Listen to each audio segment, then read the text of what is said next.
I mean, it's totally like there are totally like a couple different sides to this argument, you know. Because I think more of it is though. Well, sorry, I keep interrupting. If somebody doesn't have a house, you know, where are they going to shower? Right. You know, and I mean, it's like I don't know, man. If you were homeless or if I was homeless, you know, maybe we'd be trying to do that at McDonald's too, you know. Right. Where are the homeless going to number? And that's three? my point is like. The problem is like you have a homeless problem. It's not like people like regular people are just pissing on the street. Yeah. So like, well, what are we gonna do about this? It's like, no, you have a fucking crazy homeless population. Well, you know, like I know I deal read, with that. I read sometime in the past couple of years. I think there's like 10 vacant houses for every one homeless person. Or maybe I'm getting the number exactly what wrong. commie came up with that stat? But even if that's true, if that's true, it goes back to what we're saying about upkeep for a house. Is expensive. Like yeah, but I mean, it's still frustrating to know that there are multiple houses for every homeless people like that are vacant. It's still a little frustrating to think about, right? I seriously doubt that that's correct. Or if it is, like it's not where they want to be, right? Maybe there's a vacant house in the middle of nowhere with no roof, but you can't just take a person that's living in the city and drop them into the middle of like the rural area and say, well, we gave them a house. That's not going to work. It's where is the house? And another thing you're going to run into is the commies are also going to come up with people have their house on sale for like a year and it's vacant, you know, so that should be taken and seized and someone should homestead that or whatever. Like you'll hear that from like leftists and that's shit. The other thing. It's someone's asset, right? It's somebody's property that they're intending to sell. Presumably, like you're not usually just sitting on it. You have to pay property taxes. Well, let's be real. Some of these houses are confiscated because they couldn't pay their tax bill, and so now the government owns them and just lets them fall to shit. Well, that's a good point. You have a lot of state and city-owned houses. Yeah, actually, just earlier today, I saw this. Like somebody made a map, right, of I believe it was Detroit, and it was like all the red spots were places where the state had seized people's land for not paying their taxes. It was like nothing but red. Yeah, dude, it was like this sea of red, dude. Yeah, so like there's that too. Right, exactly. Well, there's also that, and there's zoning laws that prevent people from. You're 6 minutes away from a live episode of Free Talk Live. Listen live at freetalklive.com. This is the Liberty Beat, your daily source for liberty news and activist updates. Produced in partnership with SNLS News and listeners like you. Online at libertybeat.news and snls.news. I'm Mick Murrow with your latest edition of the Liberty Beat. Gold is trading at $1,468, silver at $16.97, and Bitcoin is trading around $8,529. Today's prices are brought to you by InnoScale. Take off with Managed Cloud. Looking for a safe, secure way to store your important files online? Let InnoScale handle it for you. Their high-availability cloud servers are the perfect solution for clients needing one or more secure, scalable servers with built-in hardware failover protection. For details, see them online at innoscale.net. In the news, the Free State Project in New Hampshire is an organization that promotes the fundamentals of liberty and engages in a wide variety of activism in order to demonstrate those principles. Despite New Hampshire ranking near the top for the freest states, activist Christopher Wade learned that the principles were not respected in Manchester, New Hampshire, when he attempted to film a DUI checkpoint on April 20th, 2017. Although Wade was not charged, he subsequently retained a lawyer who threatened to sue the police department for violating his constitutional rights of the First and 14th Amendments. After a lengthy back and forth, the city capitulated and awarded a settlement of $15,000 to Wade. It turns out this particular department is fortunately an anomaly, according to Wade, who said it's the first time he has ever had an issue with filming a checkpoint. However, the department has also had to pay out for other constitutional violations in the past. Naturally, such expenses are paid by taxpayers, which illustrates the importance of police knowing that the public is watching their every move. The Liberty Beat is sponsored in part by Brave Botanicals. High-quality kratom and CBD at reasonable prices with excellent customer service. Brave Botanicals is activist-owned and mission-driven and believes so strongly in the power of kratom, they're giving it away for free. Just go to freeounceofkratom.com for a free ounce of kratom delivered to your door. Just pay shipping. That's freeounceofkratom.com. This is the latest edition of the Liberty Beat.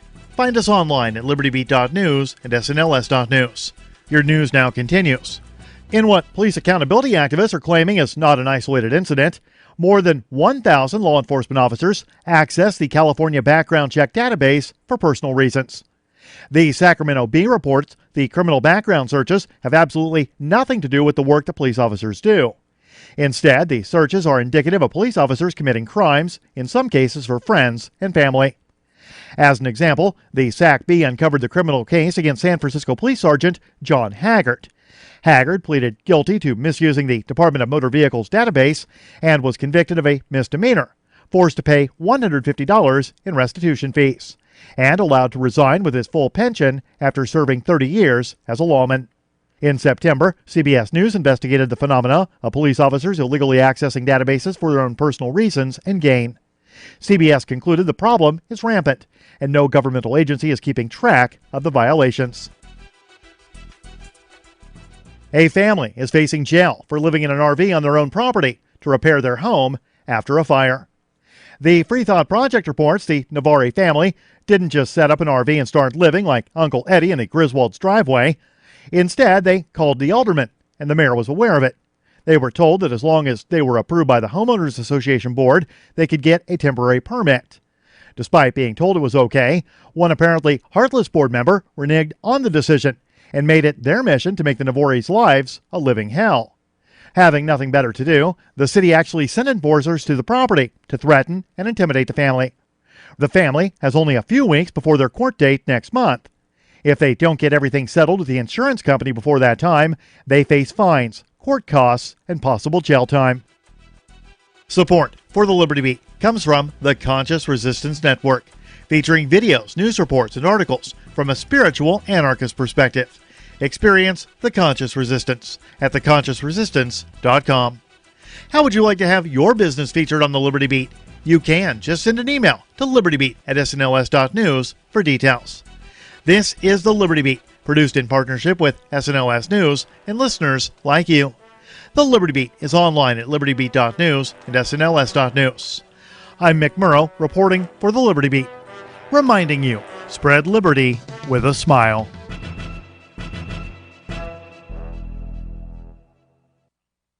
Today's most popular video games take place in dangerous post-apocalyptic landscapes. But are these games doing enough to prepare our kids for the actual post-apocalyptic future we will all soon face? Well, I think these games are quite effective at teaching our kids skills like finding shotgun ammo and leading elite squads of super soldiers. But these aren't the advanced skills that they're going to need. They're going to need the more practical skills like how to find drinking water by collecting the morning dew in human skulls. Or how to deal with depression when the sun is blocked out for 500 years by a cloud of radioactive dust. Absolutely. Now, that's the type of knowledge these kids are going to need when their world has been turned into a brutal hellscape. But these kids said that they know how to find items to barter at weapon shops and how to use medicine packs to heal zombie bites. The games make it all seem deceptively simple. I mean, in the future, a kid's not going to be able to kill a 6-foot-long irradiated beetle just by pressing a few buttons. And he's going to have to get down there with an axe and hack and hack and hack.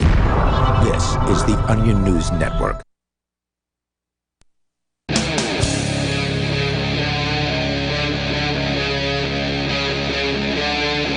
Free Talk Live.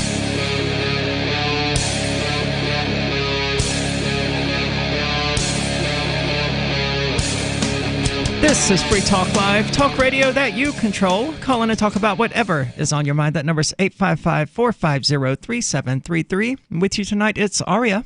And the captain. And Mark. Mark, you've been out of town. Welcome back. Thank officially. you. I actually saw you the other day, but this is the first time I've actually sat down with you since. So I brought you contraband from Cuba. You did indeed. Yeah. Yeah. So always good. Ransomware is increasing, it would seem. That's the main thing that I've seen today that was worth discussing, because I used to, deal with ransomware for a living. Not giving it to people or anything like that. I want to be clear, but helping to prevent it and to remove it once it was on there. You're a ransomware expert. I don't know if I would say expert, but I'm very familiar with it. All right. Having dealt with a number of incompetent colleagues who kept allowing computers to become infected with ransomware, especially servers, and then having to go in and clean up the messes. I would think you're the resident expert as far as in the studio tonight anyway. So does that mean that if I get ransomware on my computer, should I pay them or not pay them? It depends. Things have changed. Initially, there were like 3 to 4 major ransomware people out there. CryptoWall was the biggest for a while, and they had a reputation for actually decrypting people's stuff if they were paid, right? So obviously, you had a lot of copycats come in who just wanted to encrypt people's stuff and get payment and never actually decrypt it. So that poisoned the well for everybody, so to speak. So there's some chance now. So the problem is that there's unscrupulous ransomware thieves. Yes, that strangely enough, that is the problem. No honor amongst thieves. Right? Well, there's not. The first time I dealt with this, we actually Bitcoin was like $500 per at the time. So this was a while ago, and the amount of Bitcoin that we purchased ended up not being enough to cover the actual ransom. But they were still totally cool with it. They were like, okay, well, just give us what you purchased, the $497 or whatever. Your ransom is negotiable? Yeah, it wasn't. Everything's negotiable. I mean, sure, but a computer program I would think would be, sort of binary, right? Once you meet the criteria, then they turn the program off. Poof. Yeah. Well, there was more human interaction with that. They had an actual support page that you could get to and contact them. Because I was like, hey, look, we're working on this. I had never bought Bitcoin before, and this was at a time when you had to use a site very similar to localbitcoins.com, except it wasn't localbitcoins.com. So I ended up wiring some money to Tel Aviv, Israel, and getting it was a fiasco. Comforting. Yeah, it took a while. I mean, I know some legitimate companies that could take a page out of this ransomware thing, right? Like have a legitimate support page that helps your customers out, as you're trying to otherwise rape them for money. Yeah. But, it's not like the government doesn't do that. They got the Bitcoin and they emailed us the encryption key, the private key, and we ran the software and it sure enough released all of their files. It was weird. Sweet. To experience it. The FBI was not happy about that. But you paid? Yeah, they're like, you shouldn't have paid these people. I was like, well, were you going to sit there and decrypt their files? No, the FBI wasn't going to do that. No, of course they weren't. Because this was a business, $1 million a year business. They needed their decryption. They needed it now. And $500 for that was a bargain.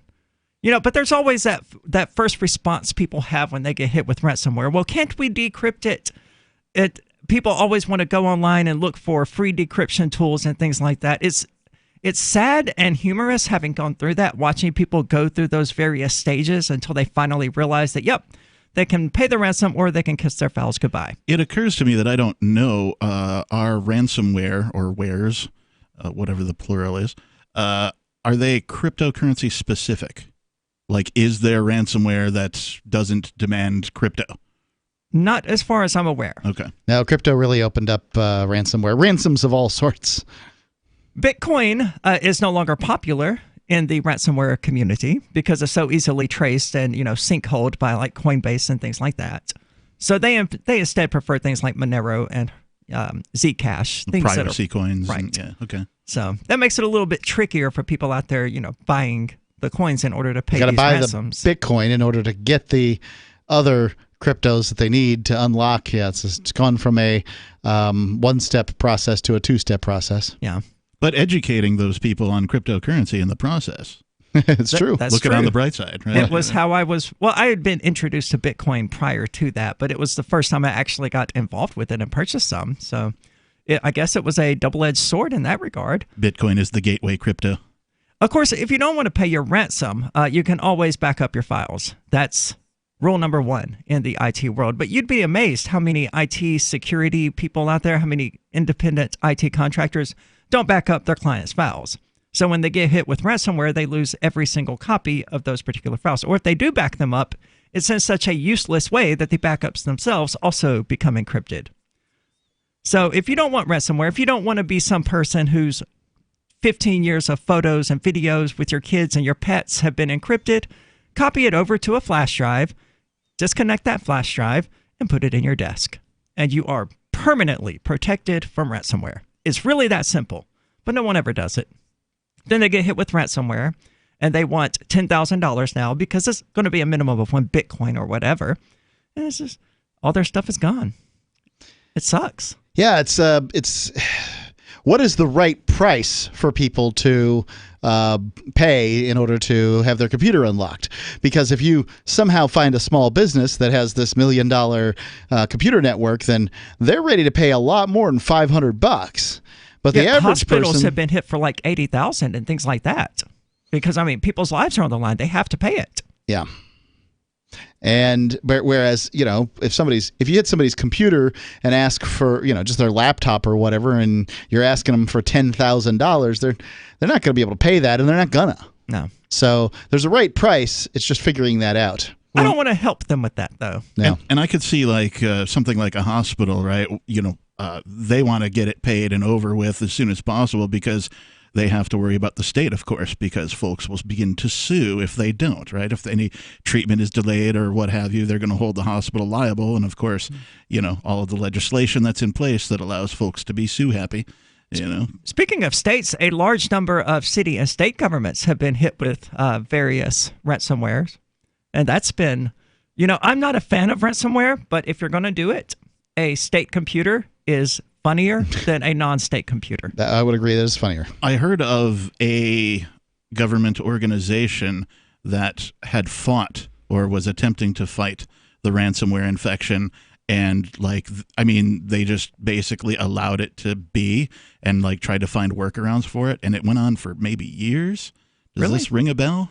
I think it was the city of Boston that was at some point during this year targeted with ransomware. And it just became a total mess where more than 50% of their computers were just kept on replicating itself. Wow.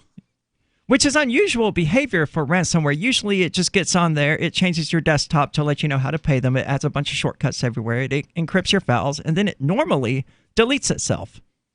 And there's no actual trace of the program itself. Because if it didn't, then you could, in theory, reverse engineer the encryption key if you had a copy of the program. I see. Well, how's it delete itself? I mean, where's it go? Like double deletes itself?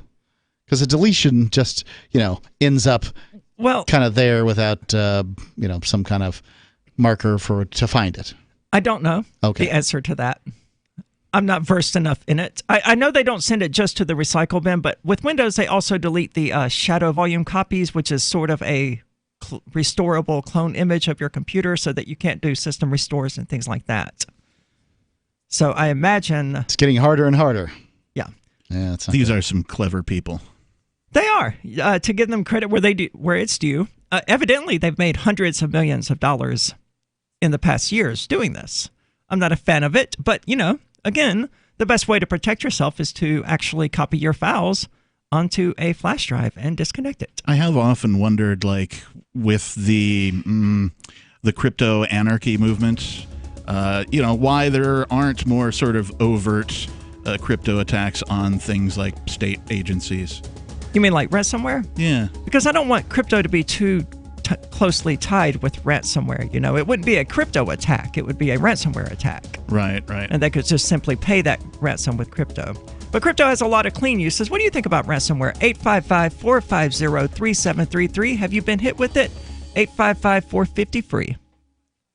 Have you heard of LibertyCon? LibertyCon is not only a convention with great speakers like Whole Foods CEO and co-founder John Mackey and Nobel Prize winner Vernon Smith, but it's also unique because you get a chance to network with more than 70 pro-liberty organizations, one-on-one for the purpose of career advancement, business, and internship opportunities. April 3rd through 5th in Washington, D.C. You can learn more by visiting libertycon.com and use code FTL for a $10 discount on your registration. That's libertycon.com. I want to tell you about my favorite cryptocurrency wallet, Edge Wallet, at edge.app. Edge is the wallet I use more than any other, and that was true long before Edge Wallet became a sponsor of Free Talk Live. Edge Wallet allows you to buy, sell, trade, and securely hold your cryptocurrencies, including Bitcoin, Ethereum, tokens, Monero, Ripple, Dash, Bitcoin Cash, and more. It's available for both Android and iOS, and you can download it via the Play or App Store or via Edge Wallet's website, edge.app. Secure your freedom with Edge Wallet. The next generation wallet is coming from Divvy. In just a few taps, you'll be able to send, earn, spend, and exchange digital money in seconds. Send money around the globe with only a swipe. Instantly exchange between Divvy, Bitcoin, and fiat right in the mobile app and withdraw directly to your bank account. Divvy already offers the first one-tap solution for earning passive income with crypto. Multi-tiered masternodes allow everyone to partake in the network. Visit DivvyProject.org. DivvyProject.org. Anarchapulco is the world's foremost conference for voluntarist thinkers and activists, held in beautiful Acapulco, Mexico. Share ideas on how to live free and escape the clutches of the state. Their unparalleled lineup of speakers will discuss entrepreneurship, investments, politics, philosophy, health, sustainability, lifestyles, and personal relationships. Stay in a world-class resort and enjoy the sun and beaches. February the 13th through the 16th, visit anarchapulco.com for early bird pricing and 10% off with coupon code FTL. Why did you move to the Shire? I moved here to the Shire because there's other people around who take liberty just as seriously as I do. I moved to the Shire because I saw videos of people challenging authority and thought that I could get support myself. It called to me, like, do this, right now. I wanted to be around people like me who got it, and once I got here, I knew there was nowhere else that I wanted to be. I've always wanted to change the world, so I moved to the Shire to join people who were actually working towards doing the same thing.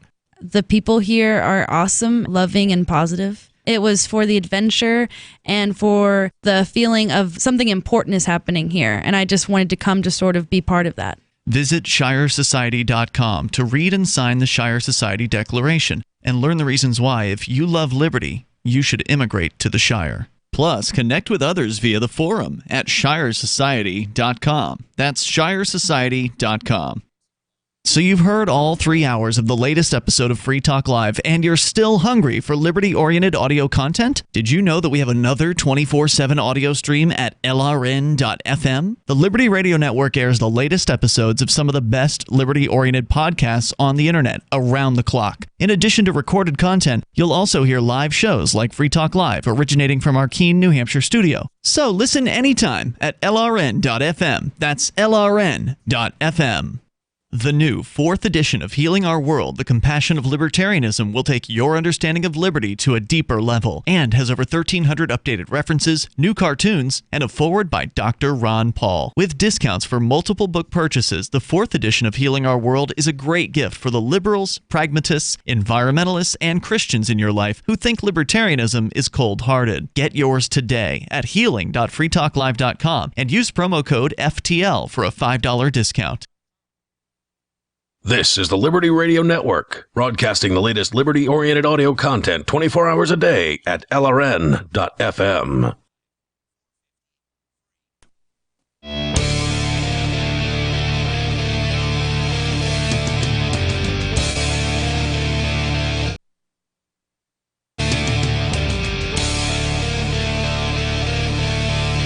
This is Free Talk Live, talk radio that you control. You can call in and talk about whatever you'd like using our toll-free number of 855-450-3733. With you tonight, it's Aria. And the captain. And Mark. And if you want to join liberty-minded individuals, voluntarists, anarchists, libertarians from June 29th until July the 5th, then you need to come up to Rogers Campground in the beautiful White Mountains of New Hampshire for Fork Fest 2020. It happens the week after the Porcupine Freedom Festival, and Fork Fest is decentralized, so no one is in charge, which also means there is no ticket cost. Just reserve your camping, RV site, or motel room with Rogers Campground, again, from June the 29th until July the 5th. Where better to celebrate Independence Day than around other freedom-loving activists in the Shire? You can simply relax and go camping, or you can create whatever experience or event you'd like others to have. If you're planning on attending, or if you're planning an event, for Fork Fest, be sure to let others know in advance. You can connect with other Fork Festers via the unofficial Telegram chat or the Fork Fest forum, also unofficial. Links to those are on the unofficial website, forkfest.party. Again, that's forkfest.party if you would like to check it out. It's going to be awesome. I'm really looking forward to it this year. Yeah, me too. You haven't made it to a Fork Fest, right? I will be popping my proverbial cherry. Very cool. I've been to all of them, and I'm looking forward to this one more so than I've looked forward to any of the others. So that should say a lot. Last year was incredible. Yeah, I think it's going to be bigger than ever because now it's after the Porcupine Freedom Festival rather than and that's going to be an before it. interesting thing, man. Yeah. Forkfest 4, the flippening. So, Captain, you have a story about AI doing interesting things. I do. I was really stoked when I read this article. I'm a anti-censorship person. I'm a pro-free speech type person, and I always sort of look to that's the Buckminster quote. I can't remember about instead of trying to fight what is, build a better way around it. Right. Okay. I'm paraphrasing the quote, but that's instead of trying to fight the wall, figure out a way around it. Yeah, Makes sense. build a better way instead of trying to fight or tear down what exists is essentially the sentiment. So I happened upon this article from techexplore.com. The title is "New Artificial Intelligence System Automatically Evolves to Evade Internet Censorship." And I thought, this is interesting. We've had some callers, talk about traveling to places where the internet is censored. And I thought, I wonder if this applies. The article goes, internet censorship by authoritarian governments prohibits free and open access to information for millions of people around the world. Oh, billions. It's everyone on the planet. The United States, no exception. Absolutely. Yeah, the U.S. is certainly guilty. I mean, I would say that China is known for it, though. Yeah. But it still makes me angry when I go to YouTube to watch something and this content has been blocked in your country. Yeah. Like, this is the United States. Are you kidding me? Yeah. Yeah. Or on Facebook and something's covered up, right? Oh, yeah, that's they so put obnoxious. the little gray, frame over something and you have to click to see what's behind it. At least you can click to see what's behind it. That's true. And attempts to evade such censorship have turned into a continually escalating race to keep up with the ever-changing, increasingly sophisticated internet censorship. Censoring regimes have had the advantage in that race because researchers must manually search for ways to circumvent censorship, a process that takes considerable time, right? Obviously, they're behind the ball, right? They have to be reactive. You can't invent a workaround for something that has not been invented. So the people who are inventing the things that do the censorship have the upper hand. Yeah, sort of the first mover advantage. Yeah. There, they put the roadblock out, and then people have to figure out how to get around the roadblock as a reaction to it. I've been shocked about the success people are having in getting around the Great Firewall of China because evidently all it takes is a VPN, and VPNs aren't uncommon or complicated. Yeah. I mean, anybody can set up and use a VPN in seconds. Yeah. So I'm amazed that China could put out a tool that is ultimately so ineffective at doing its one job. Well, this article goes into sort of how this particular item circumvents all of that type of censorship. New work led by the University of Maryland computer scientists could shift the balance of the censoring race. The researchers developed a tool called Geneva. It's short for genetic evasion, which automatically learns how to circumvent censorship tested in China, India, and Kazakhstan.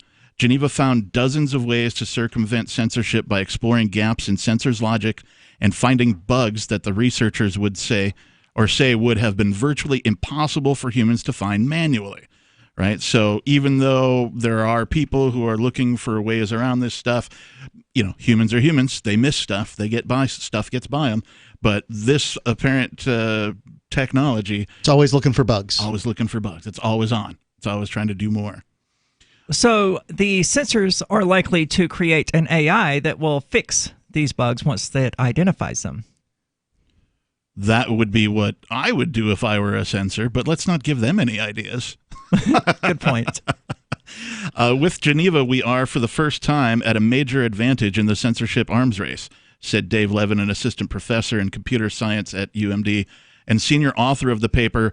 Geneva represents the first step toward a whole new arms race in which artificial intelligence systems of censors and evaders compete with one another. So it sounds like they've already sort of anticipated the censors also evolving this technology to get their way.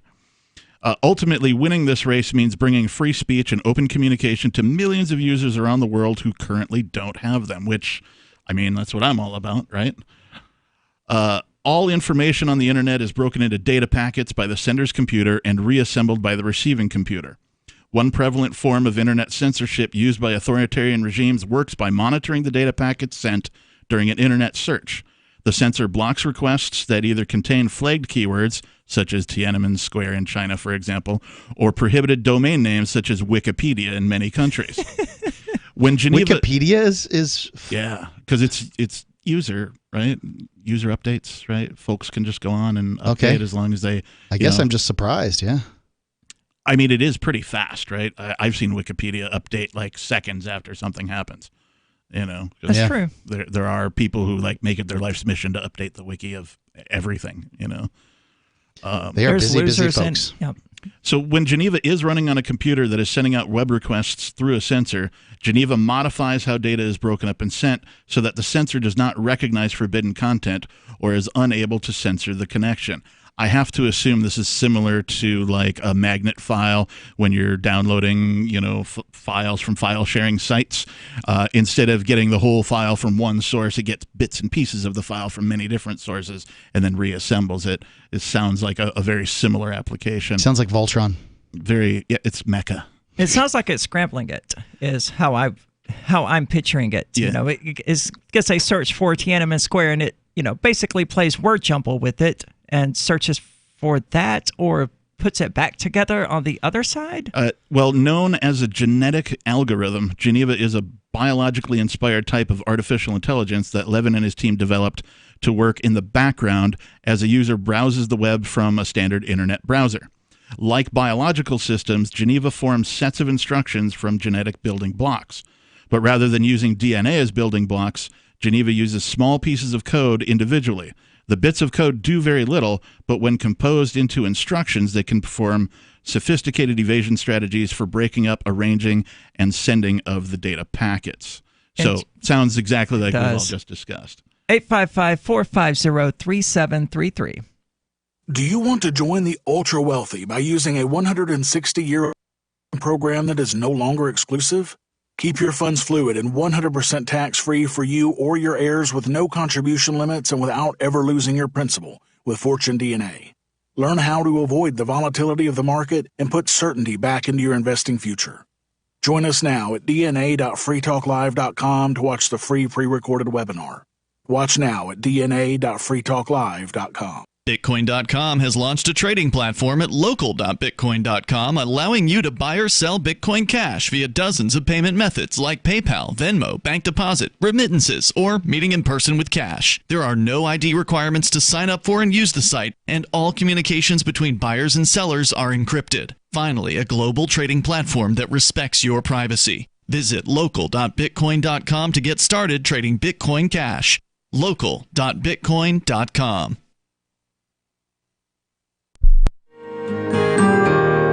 So the protection of life, liberty, and property is what the Free State Project is all about. But it's an effort to move 20,000 people who understand. It's about demonstrating to the entire country that, yeah, we can have a free market, a truly free market. Making it just a freer, great place to live.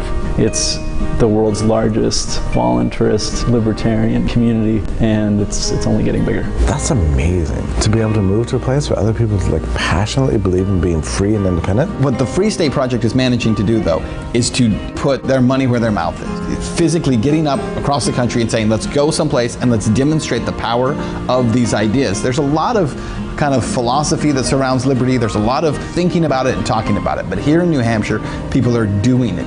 101 Reasons Liberty Lives in New Hampshire, a documentary by Free State Project Early Movers. Watch it free at 101reasonsfilm.com. 101reasonsfilm.com. Cell 411 is a free app for Android and iOS that replaces government-controlled 911.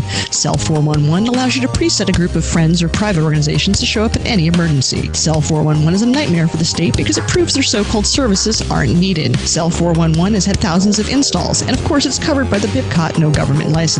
Cell 411 because your friends won't shoot you when you're in trouble. Without the government, who would build the emergency services? You and Cell 411. Get it today at getcell411.com. If you want to know the latest about Free Talk Live before we go on the air, all you need to decide is how you want it delivered. It's your choice. Visit news.freetalklive.com to receive our usually weekly news updates by email. Plus, we have a Twitter account at twitter.freetalklive.com, and you can follow us on the decentralized Mastodon platform at toot.freetalklive.com. So please follow us at toot.freetalklive.com and sign up for our emails at news.freetalklive.com. The easiest thing in the world for a reader to do is to stop reading, according to the late, great Barney Kilgore, who became managing editor of the Wall Street Journal in 1941 and grew the paper's circulation from 33,000 to 1 million by the 60s. And he'd be pleased to know that his paper is one of the few that people now pay to read online. Someone else pre-internet who realized that attention is fragile? Motown Records founder Berry Gordy.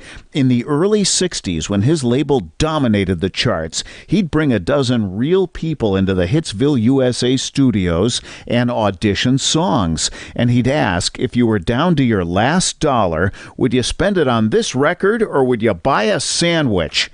Today, attention span seems like an oxymoron. For tips on cutting through the clutter, hit survivalspeech.com. I'm Holland Cook. You can sign up to receive the latest about the Liberty Radio Network via our email updates at updates.lrn.fm. That's updates.lrn.fm.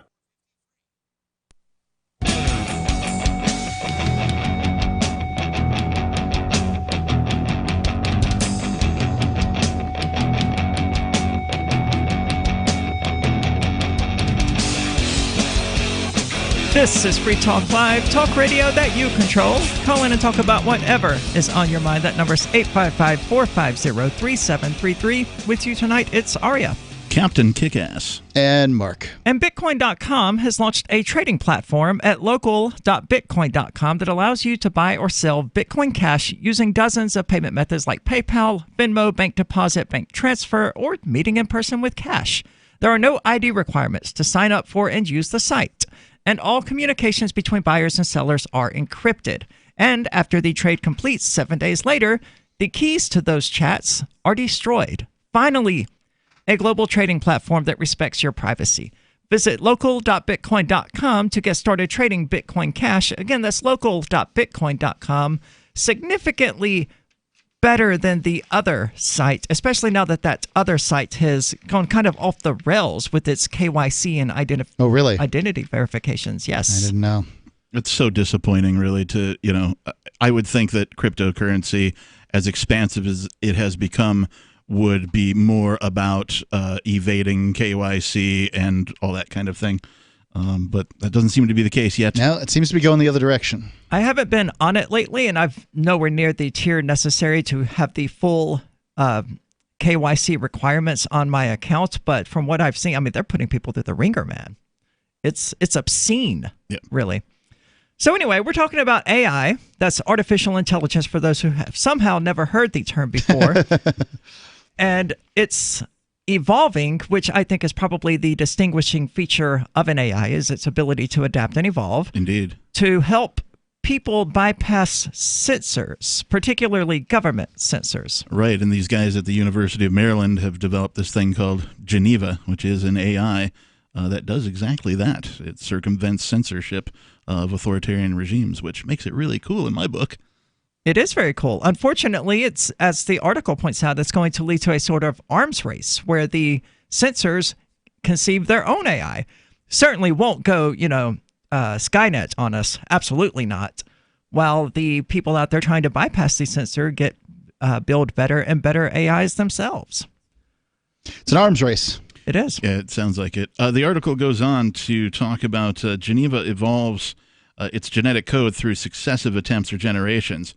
With each generation, Geneva keeps the instructions that work best at evading censorship and kicks out the rest.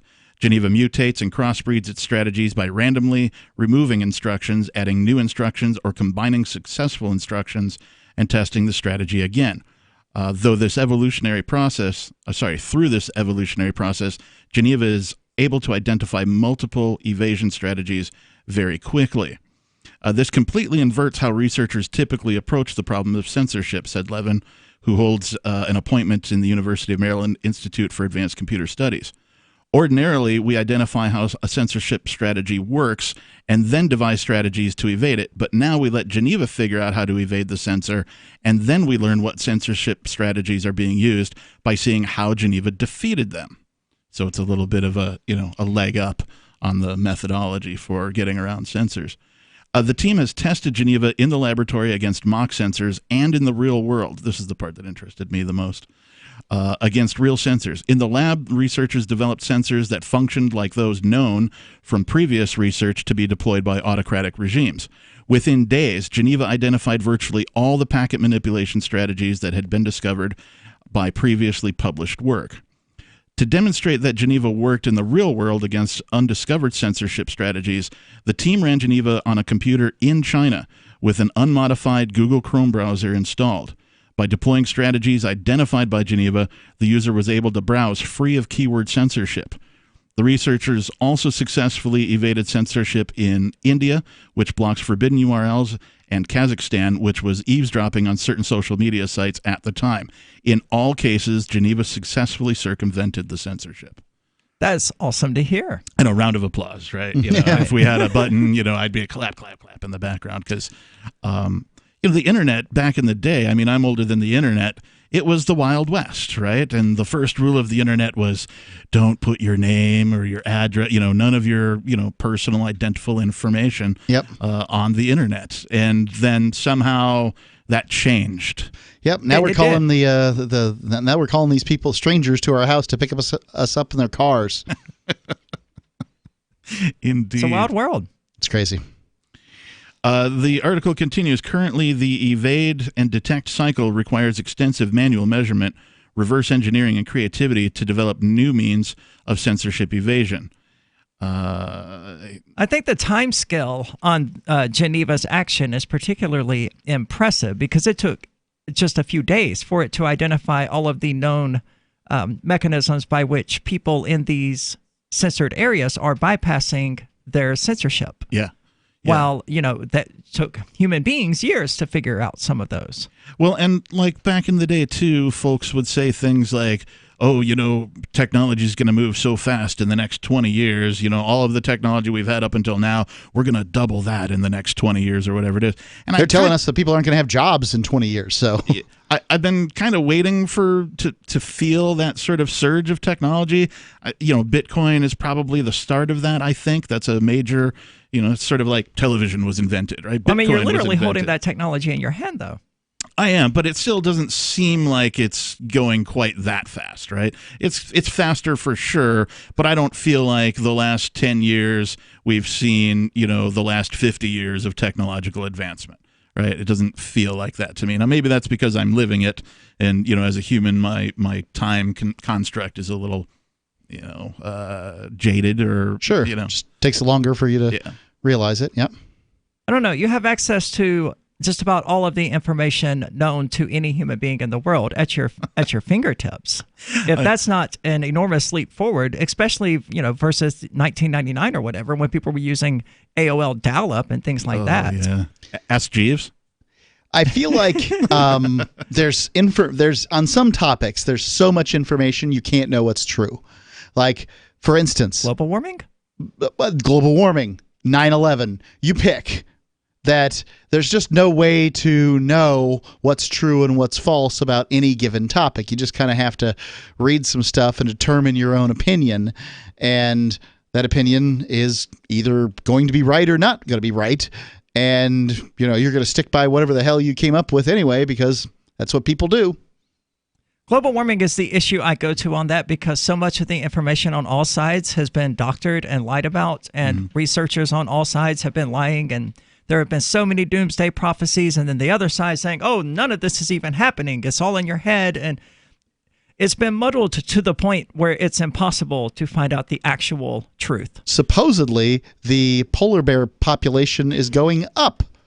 When, I'm sure you saw the video of the starving polar bear running around eating like fluff out of couches in order to survive. Well, anyway, there's a pathetic-looking polar bear out there, that video of him eating the insides of a couch because he couldn't find anything else to eat.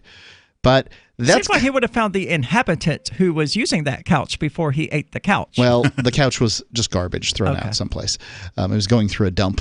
He was a bad hunter, and that's kind of how nature works, right? Like, wild animals, people think that they're living in this, everything's free and Thumper and Bambi and all that stuff. No, being a wild animal means being on the verge of starvation almost all the time. This is equally true of human beings as well. We just worked out this economic system that we call the free market that allows us to be makes productive. Things go a lot better. Yes. Yeah. I mean, animals don't have that. Sort of off topic. I had a dog once, a puppy that I was raising, and she ate a sofa of mine. She ate a sofa? Yeah. I came home from work one day. I had a sort of a basement apartment, and I came home from work one day, and it looked like a large creature had taken a bite out of the middle of the sofa, but there was stuffing everywhere. I mean, and she was just sitting there like all happy, big look on her face, and I could only laugh. It was so hilarious. She just sat there like, hey, look what I did. What do you do? Got a new Especially a couch. puppy. Got a new couch. Yeah. What are your thoughts on artificial intelligence? Is Skynet coming? Do we have to be concerned? 855-450-3733. Again, that's 855-450-FREE, as in Free Talk Live. Or use the Discord call-in lines at discord.freetalklive.com. Hunters, anglers, campers, and survivalists. Get back to nature. Expand your horizons with the highest quality, most versatile, unique slingshots and sling bows on the market at slingbow.com. Sling bow products are compact and models start from just $17.98. They're perfect for your bug out bag or storing in your vehicle. Give yourself and your loved ones the excitement and tradition of sling bow. A new frontier in archery and truly modern twist on this primitive survival tool. Feel the thrill only at slingbow.com. We can all agree these are troubled times, right? So do you know who's on your wireless network? Whether it's a big company selling your data or a foreign hacker, if you're not protected, everybody sees your information. That's why you need Flash Routers, a custom Wi-Fi router created for privacy. Flash Routers uses a virtual private network, or VPN, to protect your online activity from hackers, trackers, and large corporations. And not just one, but all your devices with one out-of-the-box setup. Plus, Flash Routers also enhances your wireless network performance and unlocks powerful router management tools to let you take total control of your network. Call or click Flash Routers today at 1-866-509-5817 or FLASHROUTERS.com. That's 1-866-509-5817 or flashrouters.com. Protect your wireless home network today with Flash Routers.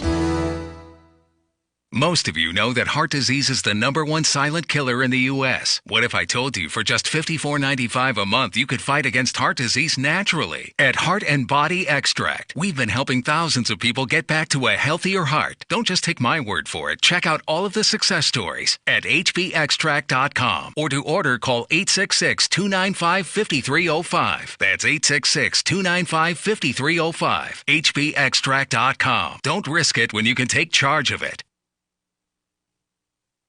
Free Talk Live. Do you guys have a zombie plan? I'm just wondering what this country's going to do if we had some sort of apocalypse like that. Like a zombie attack. What are we going to do? People coming out of the ground, like in Thriller, like in Michael Jackson's like 28 Thriller. days later, like a virus or something. Oh, I okay. mean, people don't come back to life. Well, now, there are different kinds of zombies out there. Now, but let me go through the types of zombies. I mean, you've got the ones that can crawl out of the ground, right? And then she was talking about like an infection kind of zombie, like a la Resident Evil, for instance. So ideally, if you're going to have to perish at the hands of a zombie, which would be the preference? Would you prefer to have your brains eaten, or would you prefer to become one of them? I think I'd rather just die. The last thing I'd want is, of course, the people you split up with. Then I'm talking my wife and my child. I'm coming back. I'm wanting to eat Laura's brains. It's bad. It's bad. Free Talk Live, 7 nights a week from 7 to 10 Eastern, live on the Liberty Radio Network at LRN.FM. There are lots of ways to listen to Free Talk Live. Our podcast has been around since podcasts began, and now the FTL feed is loaded with content besides our full show archives. Did you know that we make it easy for you to customize your podcast subscriptions? We have different feeds, one that includes only our full shows, one with just the Daily Digest, and one with just the Edgington Post. You decide what you listen to. It's quick and easy to customize your feeds at feeds.freetalklive.com. That's feeds.freetalklive.com. Are you a cryptocurrency advocate? The Crypto Tip is the ideal outreach tool to help new people discover cryptocurrency. It's a printable business card-sized tip that you can give to service providers, preferably in addition to a good cash tip. When the server scans the QR code, it'll bring up an explanation of cryptocurrency, how to install a wallet, and allow them to claim the tip. If they don't claim the crypto, you get your tip refunded to you after a time period you specify. Plus, if they do claim the tip, you get an email alert. Create as many tips as you want at cryptotip.org. That's cryptotip.org. What's up next? Visit the Liberty Radio Network program guide to find out at shows.lrn.fm. That's shows.lrn.fm.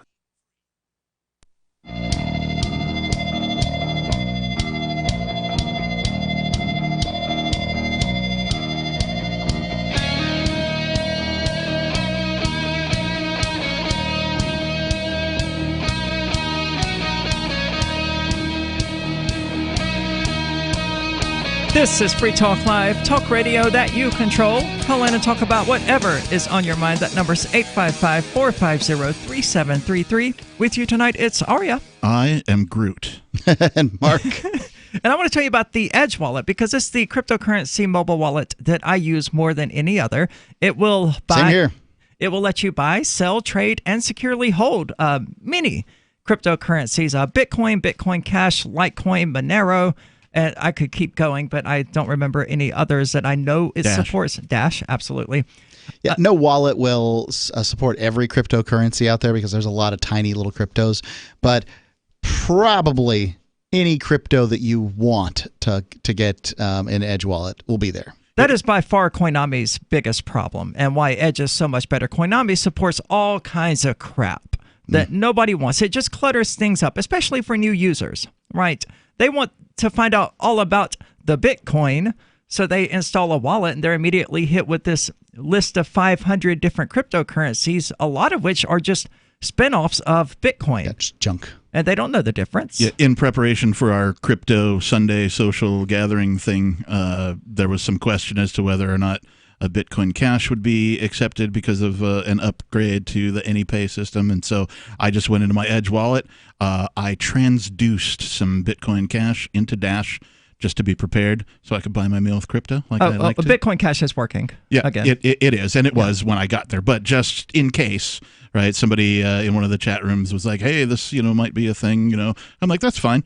At somebody else's suggestion, I just transduced really quickly. It took literally 3 minutes for me to turn some BCH into some Dash. Yep. Yeah, because the Edge wallet supports that natively. I think it uses Shapeshift, Changelly, and a few others. It tries to get you the best rates on that. So go check it out. You can find it at edge.app. It uses a tagline of secure your freedom. It's been going since 2014, so they're not likely to go anywhere anytime soon. You can find it on the iOS and Android stores. Again, that's edge.app if you want to find out more about it. So AI has interesting implications for cryptocurrency, especially in a world that has presumably quantum computing. Well, and just to sort of finish off the article, there's only a couple extra paragraphs here. It is still, it gets even cooler. The researchers plan to release their data and code in hopes that it will provide open access to information in countries where the internet is restricted. And I'm all about that. Please release the code, let it be open source, let other people develop around it, all that kind of a thing. So they're giving this AI to people affected in these heavily censored countries. Yeah. The team acknowledges there may be many reasons why individuals living under autocratic regimes might not want to be able to install the tool on their computers. However, they remain undeterred. The researchers are exploring the possibility of deploying Geneva on the computer supplying the blocked content known as the server. So they want to deploy it at the server level rather than on the computer searching for the blocked content, the client. That would mean websites such as Wikipedia or the BBC could be available to anyone inside countries that currently block them, such as China and Iran, without requiring the users to configure anything on their computer. It's a big deal. Right? Put it in the cloud, and then you can't go around and, say, bust somebody for having this illegal code or whatever on their actual machine because it exists in, quote, the cloud, unquote. Well, they would still get busted for accessing, disallowed content. Sure. But if it says if Geneva can be deployed on the server side and work as well as it does on the client side, then it could potentially open up communications for millions of people. That's an amazing possibility, and it's the direction we're pursuing, according to this guy, Levin. Sounds awesome. I would love So you mentioned quantum computers? Yes. I don't even know if these things, I keep keeping an eye on them. Google claims they have invented one. Well, there's a lot of definitions of quantum computers. So they have a computer that is running outside of time. Why would it be running outside? Isn't that what a quantum computer does? Is it sort of operates in a way that doesn't take time into consideration? Like it's just things can be instantaneous? I don't know if I agree or disagree with that particular descriptor, but basically the way classic computing works is every state is either on or off, right? Sure. The distinction with quantum computing is that it can be far more than just on and off. It could also be like A, B, C, D, or E. Well, what is A, B, C, or D, or E? What are these things? Well, just different states, neither on nor off. You could say, okay, well, let's open, an eighth of an inch or a quarter of an inch or a half an inch or whatever. And what's that allow computing to do? To be more flexible, and because it's quantum computing, it can be all of those states simultaneously. So it's exponentially faster than anything we've ever That's the dealt idea, with. is that it's supposed to be super duper fast. Right. But I don't know. How they do this is so beyond me that I don't want to say anything ridiculous. Okay. But it's extremely complicated, and it's got some really smart people working on it. Yeah. But computers changed the world over the course of 60 years or something in amazing ways. Absolutely. You go from this giant thing that fills a room that basically does the job of a calculator to this tiny thing that we carry around in our pocket, which has access to all the world's knowledge and can, and can bring you all the cat pics that you want. Right. And turns out there's a calculator involved in that too. Miss C-Card, who told me that there wouldn't be a calculator in my pocket all the time. Miss Kane, yep. All the teachers, you'll never be able to carry a calculator with you wherever you go. You've got to learn this really complicated math. And then look, I've got a calculator in my pocket wherever I go. All the time. Evidently. And if you want a scientific calculator, it's right there. Evidently, quantum computing worries some Bitcoin people because the quantum computers will be so much more efficient that they're able to crack encryption keys within seconds. But presumably, if there's a quantum computer, there will be then, like right around the corner, quantum encryption. Yeah, quantum Bitcoin. You're not wrong. And the arms race starts in you. QBC, quantum Bitcoin. Well, evidently, Google's AI might kill, well, not just Google's AI, but Google might kill Bitcoin after all. Okay. According to Forbes, the Bitcoin and cryptocurrency industry was spooked earlier this year by reports that Google had achieved so-called quantum supremacy, which could potentially break Bitcoin's cryptography, as we were just discussing. I'm sorry, is this a recent article? Yes. Okay. It came out today. So this hasn't quite made it onto bitcoinisdead.com? Probably not. Okay. But now Google is partnering with U.S. banking giant Citigroup, and they're planning to launch its own fully fledged smart checking bank accounts via Google Pay, evidently, according to Forbes, putting pressure on Bitcoin developers to improve user experience and adoption or face redundancy. Well, that's a good thing. Sure, competition's good. Pressure's good. My experience with Google Pay is that it's a great avenue to be paid when I sell cryptocurrency so that I can make a profit and then acquire more cryptocurrency. I've never seen anybody use Google Pay. That doesn't mean that it doesn't happen. I'm sure it does. It's got about 11 million users worldwide. But what does a user mean? I don't know. They've got the app downloaded. I don't know. Yeah. But I mean, you don't really necessarily even have to download the app in order to use it. It's very cool. It's sort of like what Android Pay was supposed to be, except now it's Google Pay. Of course, Google has a long history of ideas that didn't quite work out. First among them being Google Plus. Do either of you remember that nightmare? Oh, yes, I remember it. I don't know if it was a nightmare. I knew it was a nightmare for Google. I knew a few people who switched over completely to Google Plus. Like we're switching off of Facebook, we're using Google Plus, and then a couple years later they're back. I was so excited to get my invite. Remember, you had to be invited to Google Plus at first, right? They were like, "Oh no, we got to make it seem special somehow." Google Glass. Google Glass, yep, another Google one. Voice isn't really, it exists, but it never turned into what they wanted it to turn into. Yeah. Well, the Forbes isn't wrong to say that pressure needs to be put on developers to improve user experience, but that's not really on Bitcoin developers as much as it is, wallet developers. Bitcoin isn't a wallet. I don't think they understand that. There is no UI for Bitcoin. What's UI? User interface. Okay.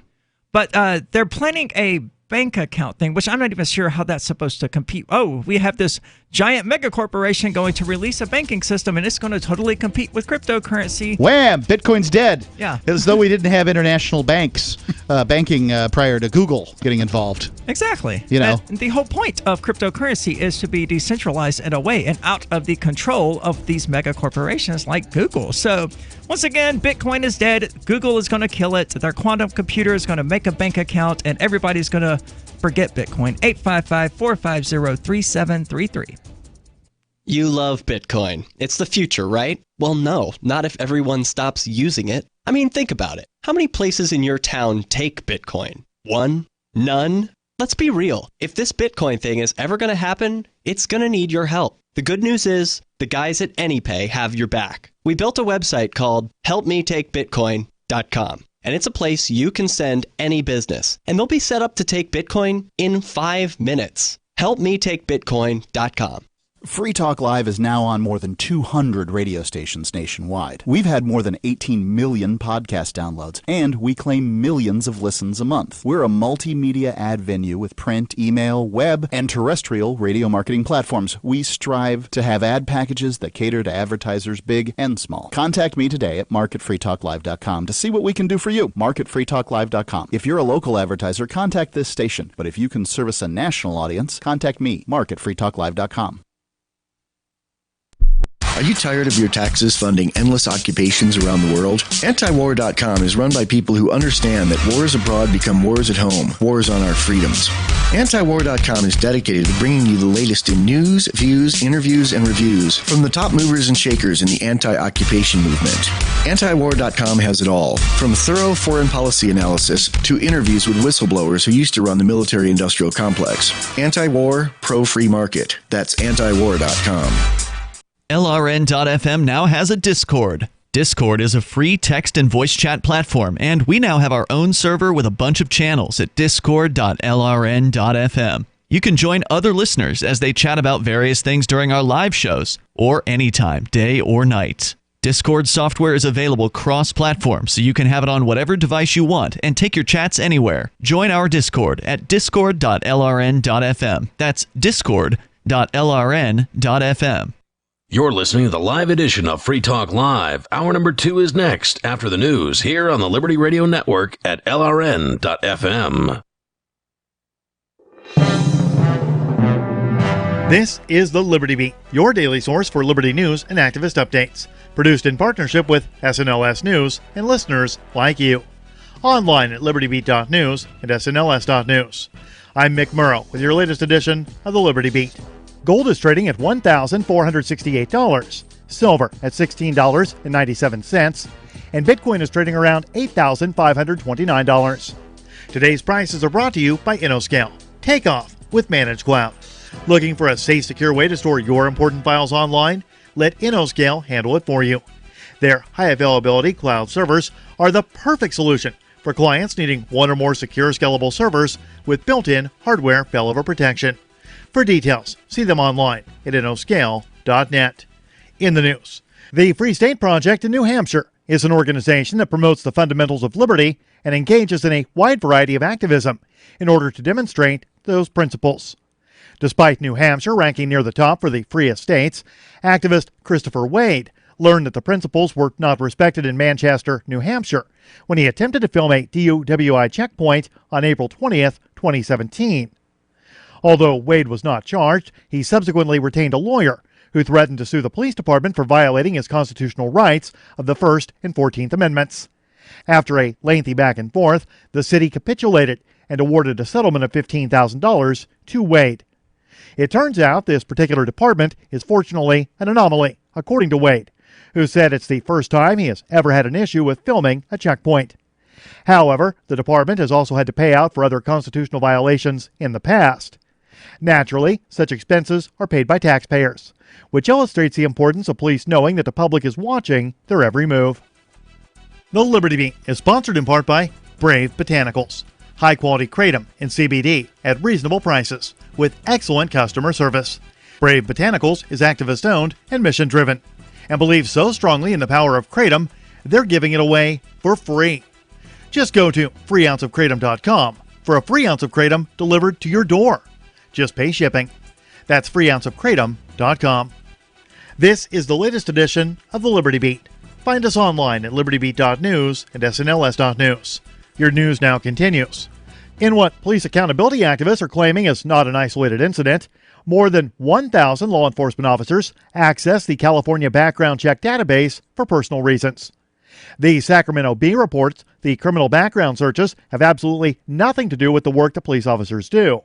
Instead, the searches are indicative of police officers committing crimes, in some cases for friends and family. As an example, the Sac Bee uncovered the criminal case against San Francisco Police Sergeant John Haggard. Haggard pleaded guilty to misusing the Department of Motor Vehicles database and was convicted of a misdemeanor, forced to pay $150 in restitution fees, and allowed to resign with his full pension after serving 30 years as a lawman. In September, CBS News investigated the phenomena of police officers illegally accessing databases for their own personal reasons and gain. CBS concluded the problem is rampant, and no governmental agency is keeping track of the violations. A family is facing jail for living in an RV on their own property to repair their home after a fire. The Free Thought Project reports the Navari family didn't just set up an RV and start living like Uncle Eddie in the Griswold's driveway. Instead, they called the alderman, and the mayor was aware of it. They were told that as long as they were approved by the Homeowners Association Board, they could get a temporary permit. Despite being told it was okay, one apparently heartless board member reneged on the decision and made it their mission to make the Navori's lives a living hell. Having nothing better to do, the city actually sent enforcers to the property to threaten and intimidate the family. The family has only a few weeks before their court date next month. If they don't get everything settled with the insurance company before that time, they face fines, court costs, and possible jail time. Support for the Liberty Beat comes from the Conscious Resistance Network, featuring videos, news reports, and articles from a spiritual anarchist perspective. Experience the Conscious Resistance at theconsciousresistance.com. How would you like to have your business featured on the Liberty Beat? You can. Just send an email to libertybeat@snls.news for details. This is the Liberty Beat, produced in partnership with SNLS News and listeners like you. The Liberty Beat is online at libertybeat.news and snls.news. I'm Mick Murrow, reporting for the Liberty Beat, reminding you, spread liberty with a smile.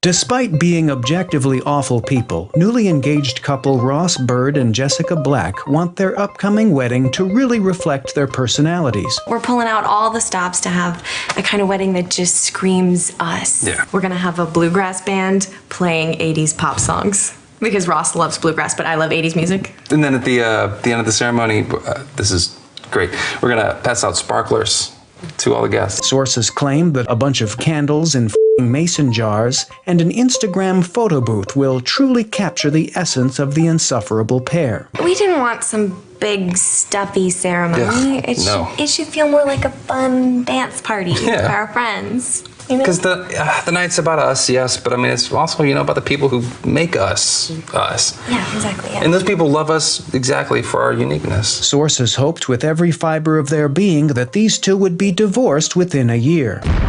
This is the Onion News Network.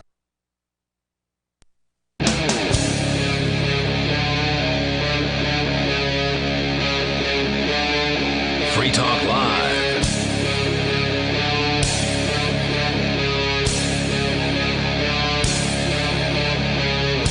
This is Free Talk Live, talk radio that you control. Call in and talk about whatever is on your mind. That number's 855-450-3733. With you tonight, it's Aria. The Reverend Captain Kickass. And Mark. You were supposed to add Esquire to the end. Well, we have more segments. That's cool. true.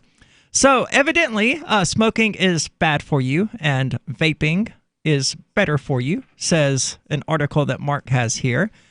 I don't know if I necessarily can agree that either one's really better for you than the other, but evidently, after going through a number of different products, the evidence seems to be that I am allergic to whatever it is they are putting in vapes. You have a reaction? Like Yes. physical? Yes. What? Like I immediately cough uncontrollably and cannot keep it down. Huh. And it's not just because you're taking too big a hit? Correct. Okay. Well, most of the people I've spoken to that have switched from smoking to vaping, and there seems to be two different camps of people who vape. The kind that vape until they quit, use vaping as a tool to quit smoking, and those that vape like broken microwaves, like they just keep going. Billowing out vapor all over the place. Puff the Magic Dragon style. Yeah, that kind of thing. And, I as a libertarian, I believe you should be able to do what you want with your body. I think that smoking is probably the biggest health concern on planet Earth, and that it needs to be addressed in some manner or another. I believe in the individual and their ability to address that particular issue.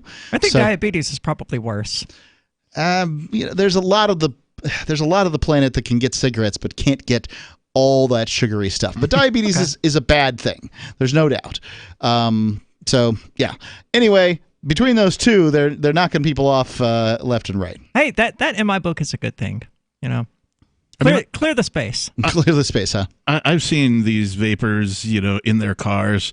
You're driving behind them, you're at a stop sign, they roll down their window, and it's like Cheech and Chong, right? All this vapor puff of smoke just comes, or vapor puff of smoke just comes rolling out of their car, and it's hilarious. But I'm like, how do you fit all of that into your lungs? I don't understand that. As a former smoker, I was able to inhale great quantities of cigarette smoke, and it never looked like that. No, never. And then even I did some vaping for a while as sort of a method to quit smoking, which I eventually did about a decade ago. Congratulations. You vaped with a decade ago? Yeah. Well, it was the early ones, right? So it was the e-cigarette. Yeah, ones. the e-cigarette. I had one of those, right. and they sucked too. The battery would die. I quit in 2009, which was 10 years ago now. And at that time, there really wasn't much out there for that particular thing. So it must have been slightly after that. You're just rounding up to 10. No, I'm pretty sure it was 10 years. I could be off. Usually smokers know when they quit. It was Turkey Day, I'm pretty sure 2008. Okay. But I didn't quit smoking as a result of the e-cigarette. I quit smoking because I went on a rant one day at a bar about, how, taxation is theft and citizens are basically slaves, et cetera, and so on. And somebody came up to me and he was like, so you don't like slavery, huh? And I'm like, yeah, no, not really. And you think citizens are slaves to the government, huh? And I'm like, yeah, that basically sums it up. He's like, what if I told you you're R.J. Reynolds' slave? And I was like, oh, whatever, man, shut up, right? As a friend of mine, right? I was out having a good time at the bar. I thought about it for like a week, and it just kind of stuck in the back of my head. And I was like, that's like saying you're a slave to oxygen, Well, just because you can't stop that. It hit home, though, because I'm giving it doesn't make you a slave to it. I'm giving my perfectly good, hard-earned money to a company that sells me a product that I get no actual benefit from. right? And it was once I evaluated it in that light, I was like, why would I do that? They're taking a portion of my life's effort, for something I'm reaping no benefit for. And I knew all of this before. It was just somebody put it in a different light, and it stuck in the back of my head as a result of my sort of libertarian rant, and then I was like, okay, I really am R.J. Reynolds' slave, and I put my cigarette out. That was the last cigarette I ever had. After unsuccessfully... So you got no benefit whatsoever from smoking? No relaxation benefit, no creativity boost or anything like that? Because there's documented evidence that shows that nicotine increases the gaps between your synapses, which in turn makes you more creative. I did have a benefit of a higher metabolism. I have put on much weight since quitting the smoking. So I'm not breathing very well either way, but whatever. When I quit, it was when Obama, I think it was April of 2009, basically put a tax on cigars and rolling tobacco.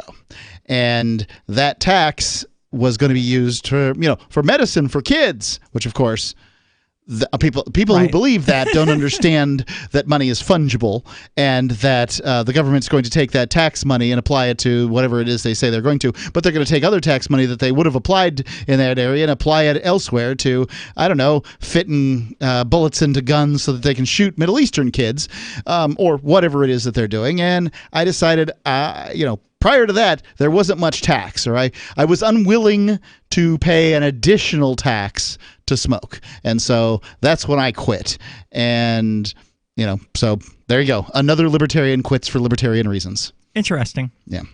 See, I am definitely a libertarian, an anarchist, to be precise, but that doesn't factor into that much of my small-time decisions, like whether to smoke or where to eat dinner or whatever. Yeah. So I guess it's just a difference in perspective. If it, if the story appeals to you, then go with it. Absolutely. Because quitting smoking is a good thing. I guess. Yeah. So what is the story? Yep. Going on here from Reuters. Chronic smokers who switched from tobacco cigarettes to e-cigarette vapes in a large randomized controlled trial saw significant improvement in markers of heart health, after just a month, according to researchers say on Friday. So their hearts are healthier after quitting smoking? Yes. In study results, because I think I would imagine it's almost immediate. That is like when you put the cigarette out, your heart is immediately in better shape than it was 20 seconds ago while you were smoking a cigarette. Sure, but there are, 200 carcinogens in a cigarette. There's one in a vaporizer. So, that sounds safer. I'm not saying... I would agree that they're probably safer on the heart and the lungs. Okay. I don't know. I don't either. But I've just heard that people say. I've also heard people say that, didn't help me. And bad news. Don't like it. Well, okay. Good. Fine. To each their own. You just got to try it. In study results likely to be closely scrutinized by health specialists worldwide, British scientists found that cigarette smokers who switched to nicotine-containing vapes saw a marked boost in their vascular function, a change that could lead to a significantly lower risk of cardiovascular disease. By switching from cigarettes to e-cigarettes, we found an average percentage point improvement of 1.5 with just 1 month, according to Jacob George, a professor of cardiovascular medicine and therapeutics in Britain's Dundee University, told a briefing about the study. And to put that into context, each percentage point improvement in vascular function results in a 13% reduction in cardiovascular event rates such as heart attack. So the claim here is that you've got something like 20% reduction in heart attacks or something, Which is good. Danger in heart attacks. That's good. My biggest issue with vaping is generally the people who vape. That there's something wrong with them. It's almost like they sign a waiver when they buy their first vape that says they have to go out and proselytize every smoker they see and ask them, have they tried vaping yet? Well, there's nothing as annoying as a convert, right? That's just the way it is. I was more verbose about quitting smoking when I first did it because I wanted other people to see the benefits that I saw.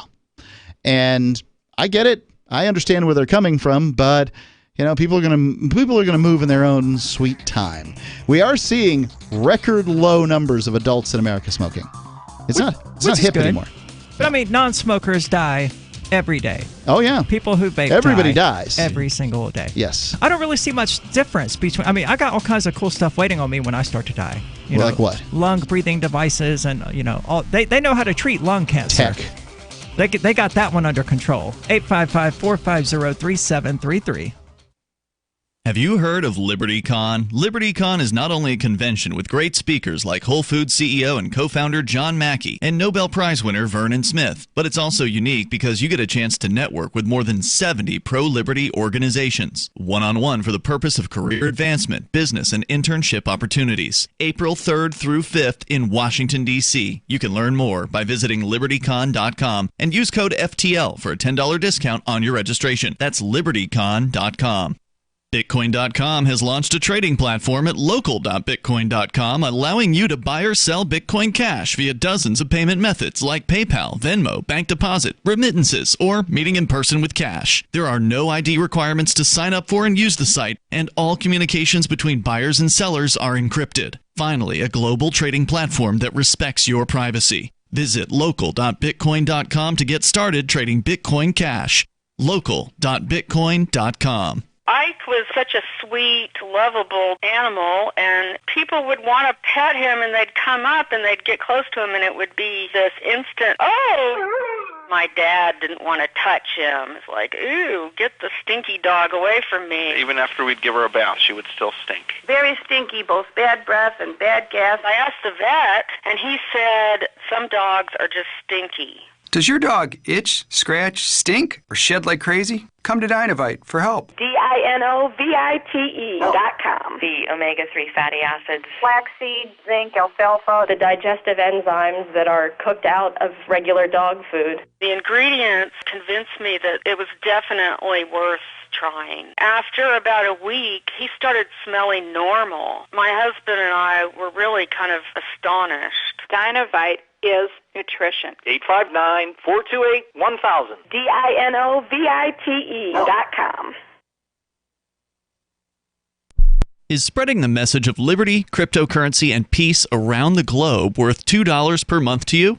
As you may already know, in addition to our internet feed, LRN.FM broadcasts on free-to-air satellite across North and Central America, as well as Sub-Saharan Africa. And we've been available on satellite for free 24/7 since 2010.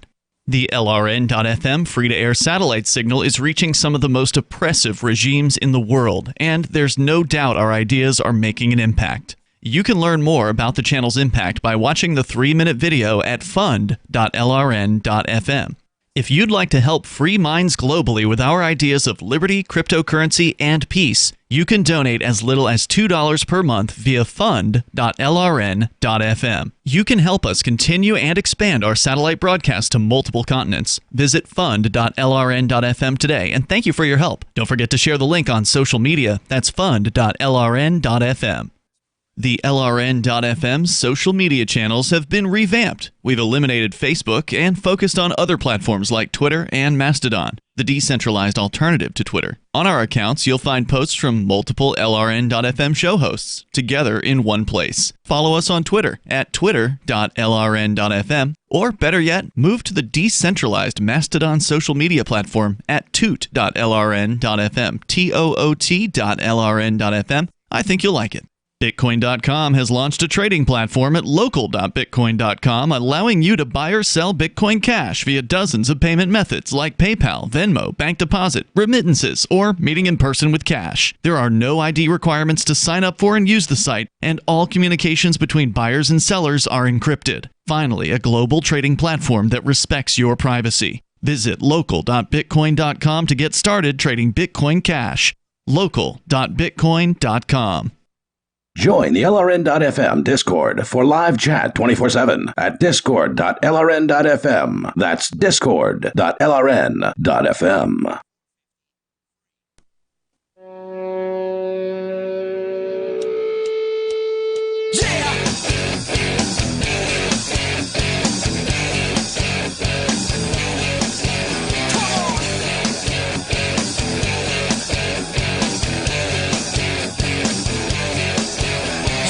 This is Free Talk Live, talk radio that you control. Call in and talk about whatever is on your mind. That number's 855-450-3733. With you tonight, it's Aria. The Dr. Reverend Captain Kickass Buckshot Esquire, if you will. And Mark. So where do you want to be in late February? How about Anarchapulco with Ron Paul, John McAfee, Sherry Jackson, Doug Casey, Rick Ross, Dale Bigtree, lots of big names. John McAfee is about as big a name as it gets right now. Ron Paul, big names. Yes, absolutely. And as I saw today, 13 days left to get your tickets for a mere $445. Really? Yeah. That's not bad. Is that with the promo code for FTL? Use it. See if you get a discount. Okay, there we go. Anarchapulco is the world's foremost conference for voluntarist thinkers and activists held in beautiful Acapulco, Mexico. So share ideas with people on how to live free and escape the clutches of the state and its central banks. The unparalleled lineup of speakers will discuss entrepreneurship, investments, politics, philosophy, health, lifestyles, and personal relationships. So enjoy 4 days among the sun and the beaches of a world-class resort, February the 13th through the 16th. Visit anarchapulco.com for 10% off with promo code FTL. That's anarchapulco.com, promo code FTL. Now, did you happen to see, Mark, that John McAfee is making an Epstein didn't kill himself token? Oh, yes. Did you find out the details about that and how every 1/10 of transactions is going to vanish the same way that Epstein did because he didn't kill himself because he was a billionaire, right, who got arrested, and it's very, very easy to pay off poverty-stricken, overworked prison guards. So evidently, Epstein tokens are going to randomly disappear. Well, that's funny. It is. It makes them useless. So the Yes, people out it there does. buying it and hoping to, cash in on it one day when it jumps up to $10 a token or whatever, just for the meme sake of it, are going to be sorely disappointed when they try to sell some to someone and it vanishes. And it's gone. Yeah.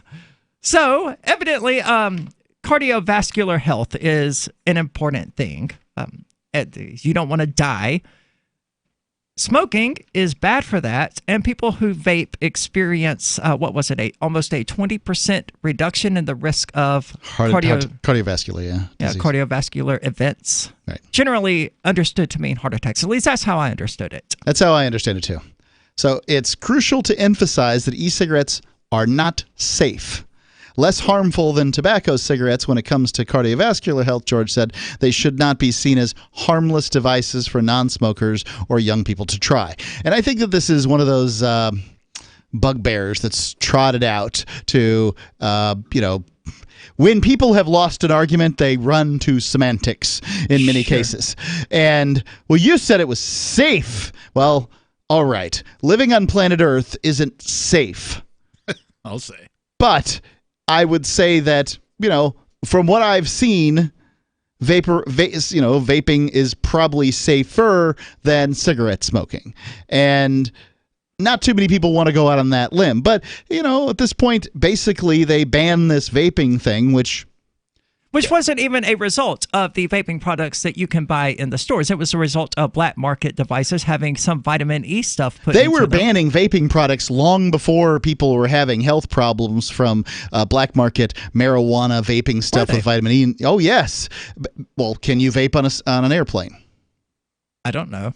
The answer is no, absolutely not. I know you cannot smoke on an airplane. There's a big fine. You can have a screaming baby that makes everyone want to kill themselves, but you can't actually help people kill themselves with secondhand smoke. Right. And I'm not claiming that you should be able to vape on an airplane, but a lot of these workplaces where they're just, all right, the government's decided that vaping is disallowed in every workplace. Well, I'll claim it. You should be able to smoke on an airplane. Air providers, right? The service providers, they should be able to have a smoking or a non-smoking plan. And if you're a smoker, right? If the demand is there, of course, right? But if the demand is there, smokers should be. Can I get a smoking flight? I mean, they could probably charge a premium for that, right? Yes, I'd love the smoking. I would also like an under 21 or no under 21 flight, right? I want to be on a flight with nothing but adults, please and thank you. Agreed. Absolutely. It's for me. I had a kid, and I understand how to tune it out. But there's a lot of young people out there who have not had a kid, and a scream baby is like nails on a chalkboard to them. And I learned on the last flight I took that a laughing baby is no more aesthetically pleasing than a crying baby. No, but on my flight out here when I moved to New Hampshire, I did see what I'm going to call the read option baby pass, right? It was basically a mom, a dad, a baby, and their older, like sort of probably preteen kid, and they were all taking turns sort of handing it off so they could get out of their seat and get up into the bin above. And like the one guy, he just sort of like, honey, it's coming, and like over the back of his head handed the baby back to the wife. The baby was loving it. Yeah. Baby doesn't mind at all. The read option baby pass. So the findings published by the Journal of the American College of Cardiology will fuel further international debate about the potential risks and benefits of e-cigarettes amid more than 2,000 cases of vaping-related lung illness and more than 40 deaths in the United States in recent months. Now, remember, the reason that smoking is banned indoors is because of secondhand cigarette smoke and the terrible dangers of this. Right? Sure. Now, I'm not saying I think that many of the studies about secondhand smoke have been twisted for those. I get it. I don't like the smell of this stuff either. The last thing I want to do is go to a diner and eat my eggs and toast while somebody's smoking a cigarette next to me. That used to be a thing. Now it's not. The world's better. But if you get from point A to point B by telling lies, like, you exist in a world of lies. And I don't want to live there either. I don't want cigarette smoke in my lungs, and I don't want lies in my head. And so the people that have told the lies in order to achieve what they want are just big fat liars. Well, evidently, telling smokers, hey, this stuff that you are putting out everywhere is unpleasant and we don't like it. Can you please be adults and go elsewhere to do this? Just wasn't effective. It should have been. But one of the things that irks me most about smokers is they have zero consideration for others. Cigarette butts just get tossed onto, throwing them out the window. Yeah. It's like, what is wrong with you? Do you not have an empty can or something in your car you can put this in? There certainly is some percentage of smokers who are better people about their butts than others. I don't know what that percentage is, but as a fireman, I have now gone to more than one fire started by somebody who flicked a butt out of their car. And every once in a while, somebody dies when that happens. That makes the butt flickers killers, whether they like it or not. And it's something you got to, deal with. If you're a smoker, it's not cool to flick your butts. But everybody who smokes, everybody who flicks a butt is a smoker, but not everybody who smokes flicks butts. And I think you should be able to allow smoking in your business if that's what you wish to do. And you can be sure I won't be going there. So you can't do that now? If you owned your own business, you couldn't allow smoking? No. Not in New Hampshire. Killer not butt in many flickers, states. only here on Free Talk Live. What do you think about smoking? Are smokers filthy as they're often portrayed? Is vaping better? 855-450-3733. That's 855-450-FREE, as in Free Talk Live. Or use the Discord call-in lines, which you can find at discord.freetalklive.com for clearer quality.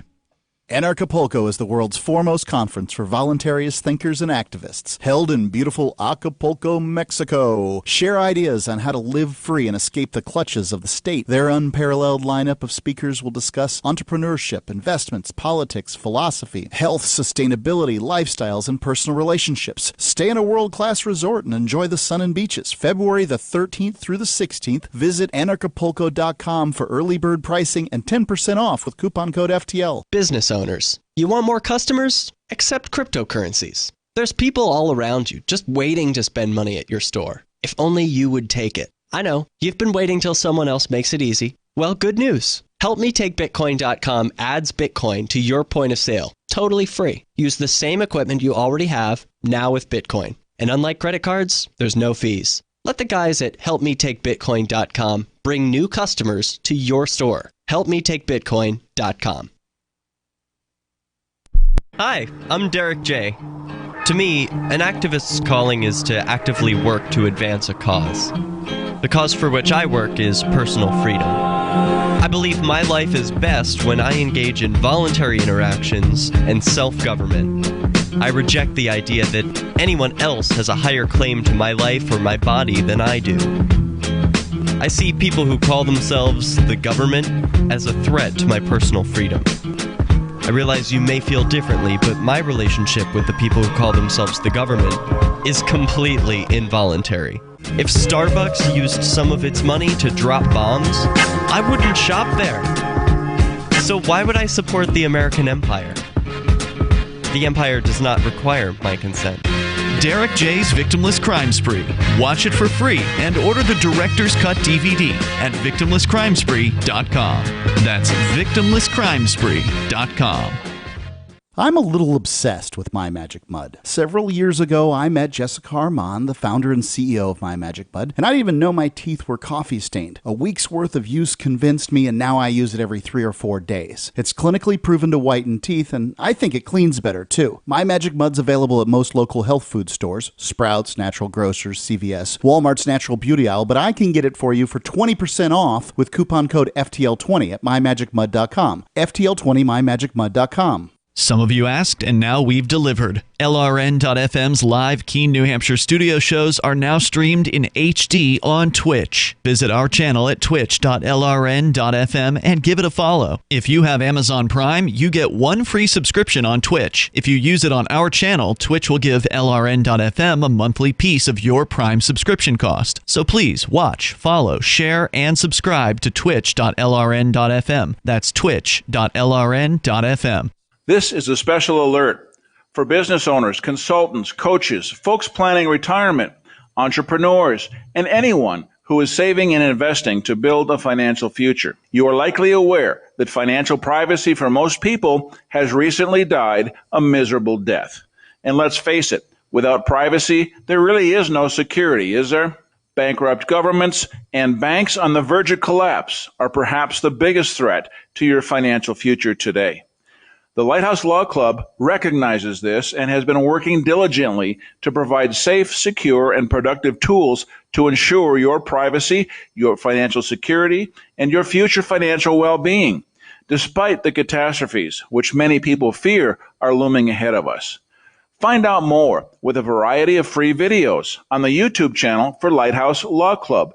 Just search YouTube for Lighthouse Law Club and secure your future today. Live video of our Keene, New Hampshire-based shows is streamed on DLive. Please follow and share at dlive.lrn.fm. That's dlive.lrn.fm.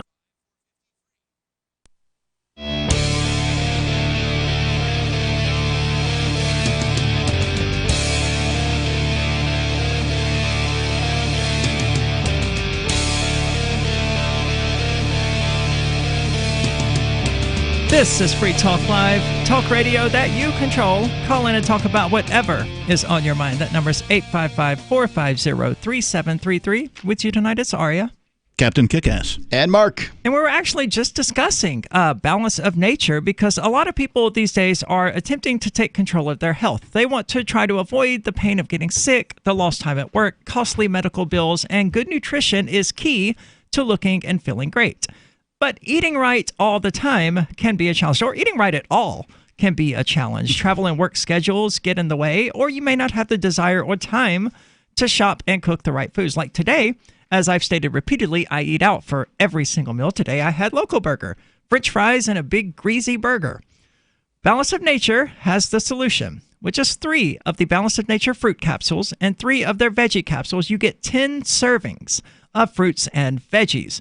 So go online and become a preferred customer, which gives you the best pricing and free shipping.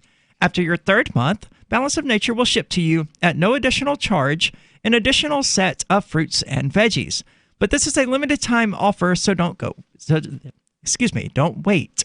Go to balanceofnature.com and use the discount code FTL.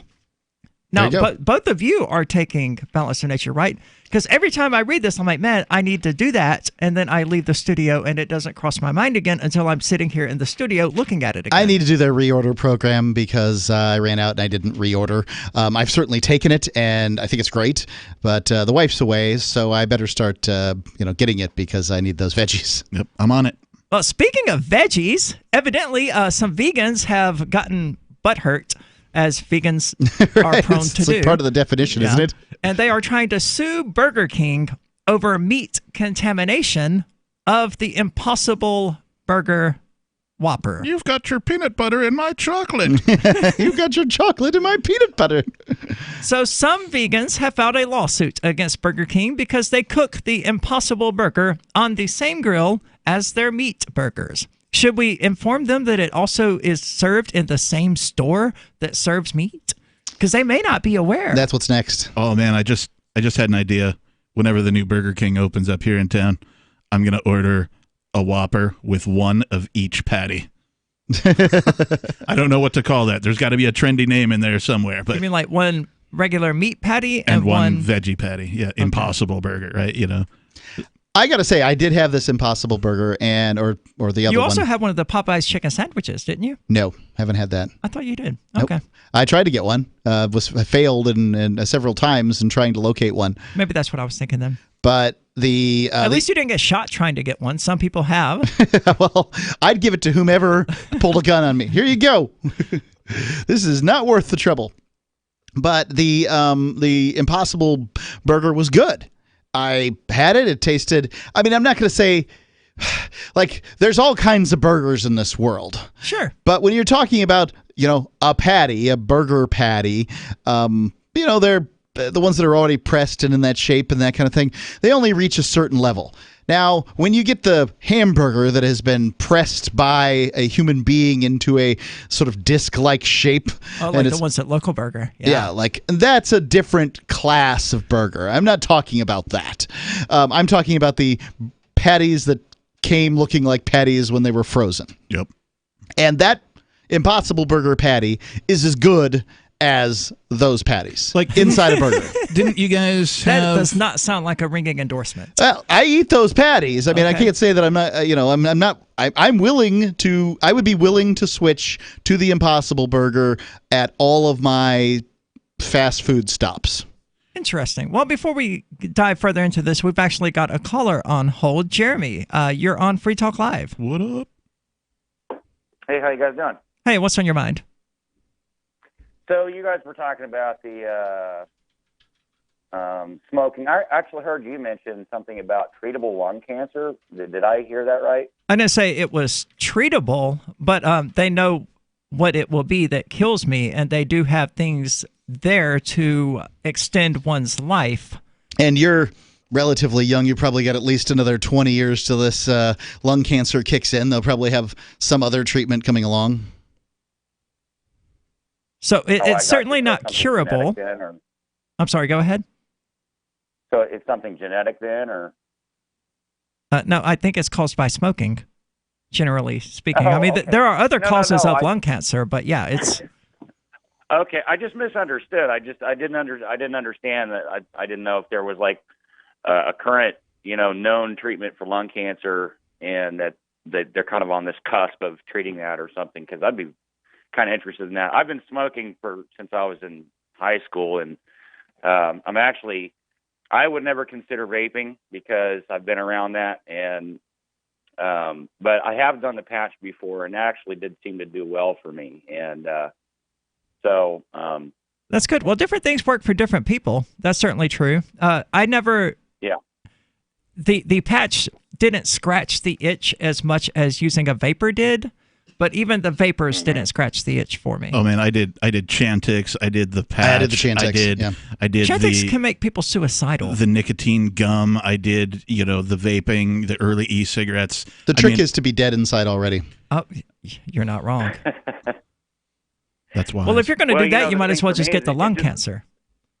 It seemed to take the edge off, where I didn't feel like I was going nuts because it's been 5 hours since I had a cigarette or something, and it seems to work really well on airplanes. I've been to Hawaii a number of times, and it seems to take the edge off during that really long flight where I don't feel like I'm going nuts, I wish I had thought about that on my last flight, because I went through security at least 2 more times than I had to, because I had to go outside and smoke before I choked somebody. What about the Nicorette gum? Can't you just take that and take a little bite of that? I didn't think about it. Okay. That works too. I've tried it. It does work.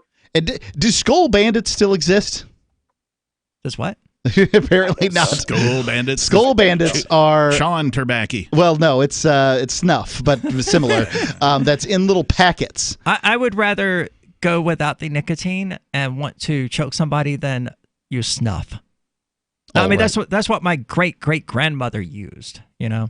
Well, you know you're from Mississippi. And why? Because your grandmother used it. Oh, yeah, for sure. My great-uncle grew his own tobacco. Let the caller talk. It's all right. It's funny, too, because you're all talking about smoking on airplanes a long time ago or proposing having smoking flights or non-smoking flights. Have you all ever watched that show on Netflix called Mindhunter? I have not. No. I think we're Great past show. the age of have you seen this show? Because, I mean, at this point, there's so many shows that I know. it's got to go viral I Game of Swords or whatever the hell it is. Right. Well, it's kind of about the guy that sort of figured out how to profile serial killers, and it's based in the 70s, all based on a true story. And so even though it's a show, it's kind of like it's a documentary. But they've Smokers changed the name. everywhere, right?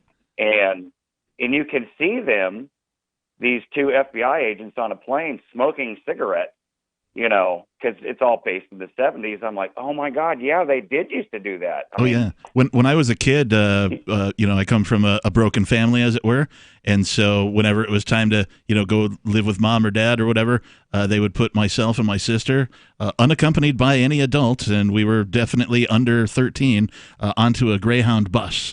To port from one house to the other. And in the back of the Greyhound bus was the last, you know, I don't know, 3 rows of seats or whatever. They had the ashtrays in the arms, and that was the smoking area. And people who weren't seated in the smoking area would get up and go back to the smoking area and stand in front of the little tiny bathroom stall in the back of the Greyhound bus and stand there and smoke a cigarette and then go back and sit down in the non-smoking area. Interesting. Well, Jeremy, I remember when some airports used to have smoking sections, like Atlanta. They still do. They'll have Denver used to have airports still have rooms where they can relegate smokers. As a matter of fact, I just went through an airport where there was a comfort pet relieving area. Yes, that's with like LaGuardia. artificial turf. Yeah, it was great. I didn't go in there, but I looked for a smoking area there and did not find one. I wish we could smoke on flights. It would make the experience significantly easier to deal with and go through. Let's get the TSI out of the way, and let's let people smoke on flights. 855-450-3733. How would you like to hit the range tomorrow with a brand new gun? Because the United States Concealed Carry Association wants to give you a free gun right now. That's right, completely free. The USCCA is here to give every responsibly armed American the education, training, legal, and financial protection they need. And today, they're giving you not 1, but 4 free chances to win $1,000. Simply text GCN to 87222 to get entered now, and you'll get 4 free chances to win $1,000 for any gun you want. Text GCN to 87222 and get entered today. But remember, these free guns won't be around forever, and you can't win if you don't enter. So don't miss out. Just text GCN to 87222 and get your 4 free chances to win now. That's GCN to 87222.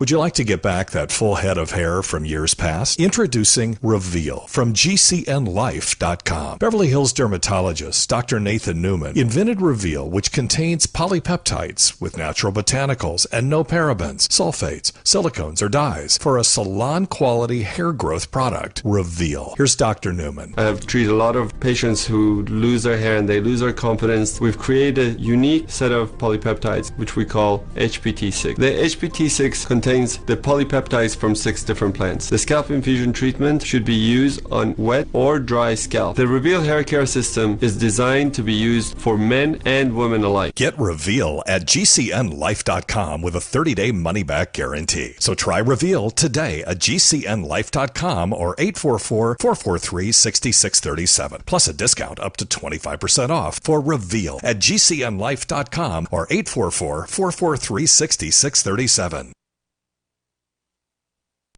On Free Talk Live, we're bringing people to the ideas of liberty every day.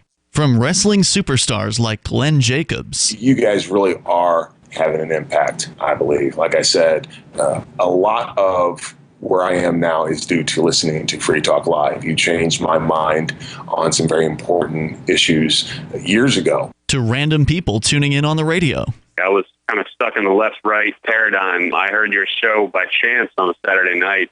From there, I went on, joined the Free State Project, and become an amplifier. So, I mean, that's really the reason why I amp is because I know that if it wasn't for you guys being on as many stations as you are, I never would have found the ideas of liberty. Your amp will directly change more lives by getting Free Talk Live in front of people looking for talk radio online and on the air. When you amp Free Talk Live, you get perks like access to the AMP-only Facebook group and AMP podcast. Visit amp.freetalklive.com. So you've heard all 3 hours of the latest episode of Free Talk Live, and you're still hungry for liberty-oriented audio content? Did you know that we have another 24/7 audio stream at LRN.FM? The Liberty Radio Network airs the latest episodes of some of the best liberty-oriented podcasts on the internet around the clock. In addition to recorded content, you'll also hear live shows like Free Talk Live, originating from our Keene, New Hampshire studio. So listen anytime at LRN.FM. That's LRN.FM. There are basically two types of advertising: direct response and branding. Radio's great for direct response with its low cost to listener ratio, but audio can't be beat for branding, which is a longer term endeavor. You want to be the first thing that someone thinks of when they think about your product or service. If you have a local business that you want kept top of mind in your community, call the station. If you need national reach, Free Talk Live's got around 200 radio stations, millions of monthly listening sessions, can suit all budgets, and if we don't think we're right for you, we'll tell you. Email me, mark@freetalklive.com. You're listening to the best liberty-oriented audio streamed around the clock, on the air, and online. This is the Liberty Radio Network at LRN.FM.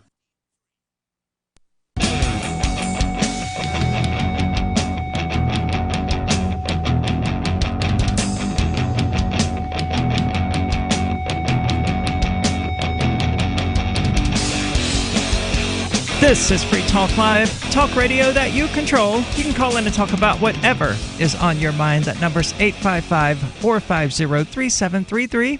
With you tonight, it's Aria. Ladies and gentlemen, this is the captain speaking. And Mark. And I had a burger today, but it was not an Impossible burger. It was actually... It was very possible. It was a teriyaki burger that they make here at a local food place that takes cryptocurrency, and it was absolutely delicious. Better than anything I've ever gotten from Burger King. Evidently, though, Burger King made an Impossible Whopper at some point this year. I don't remember exactly the time frame of it. And, you know, they made headlines. They had people talking on Facebook and Twitter. And now vegans are upset because it's cooked on the same grill as actual meat patties. And this, to them, is not acceptable. I don't know. I don't understand how vegans' minds work. Yeah, because this seems to me very self-destructive. The Impossible Burger isn't intended to feed vegans. Right. I don't think they understand that. Right. Well, that's because they're self-absorbed a-holes. Right. And it's what is intended to do is to get people who would not otherwise eat a vegan, eat like a vegan, to eat more like a vegan. And yes, Impossible Burgers, by their very definition, are highly processed. This is the complaint. These are highly processed. Well, yes, that's what you have to do to plants to make them taste like meat. And I like it, and I do not eat vegan. Will not eat vegan. Refuse to eat vegan. My wife attempted to go vegan, and I said, that's fine and dandy as long as you make me some chicken. And so I'm not going to do it. I'm not interested in it, but I'll eat one of these Impossible Burgers. And there's value to people consuming less meat. Yes, we need meat for the livestock to trod land, and there's ways to do farming that decreases this sort of loss of arid land and or arable, whatever the term is, farmable land, and these sorts of things. But we in America probably consume more meat than we need from a health standpoint and from an environmental standpoint. So products aimed at getting meat eaters to eat more vegetation is good, not bad. Well, I see this as, it's obviously marketing, right? They've gotten their name into the news because they made this burger. But I see this the same way as I see any fast food joint that also carries a salad. Right? It's just an option, right? So let's say you're trying to eat in a certain way, but you find yourself in a car full of people, one drunken evening or what have you, and you're going through the drive-thru because you've been, consuming and otherwise, doing, whatever substances you feel like doing, and you're rolling through the drive-thru, but, the one guy's a vegan. So, okay, now he's got an option. He's not stuck just eating French fries or whatever, right? He's got another option. That's all I see this as. And for anybody to be upset about it because it's cooked in the same facility or the same grill or whatever, it's like you obviously don't understand why they're offering it. Well, they're throwing around the word contamination. This evidently is a big deal to them, with some of them saying, my meat, my Impossible Burger was contaminated with meat. Okay, then don't eat at Burger King. Yeah, that would be the obvious solution, right? Right, But and presumably they these little tracks that are going through the restaurant that are burning, that they're cooking the burger on, presumably the meat is getting, the juices or whatever is getting burned off. Because the track goes through twice for every burger that it cooks. Does that, because it has to come back. Right. And you can't cook things upside down because gravity won't let you. yeah, but, some little piece of meat will stick to it and go through a number of times, and then that gets on their Impossible Burger, and they send it off to the lab instead of eating it because, they're hipster vegans. So what else would they do with an Impossible Burger except send it to a lab to have it tested for meat products?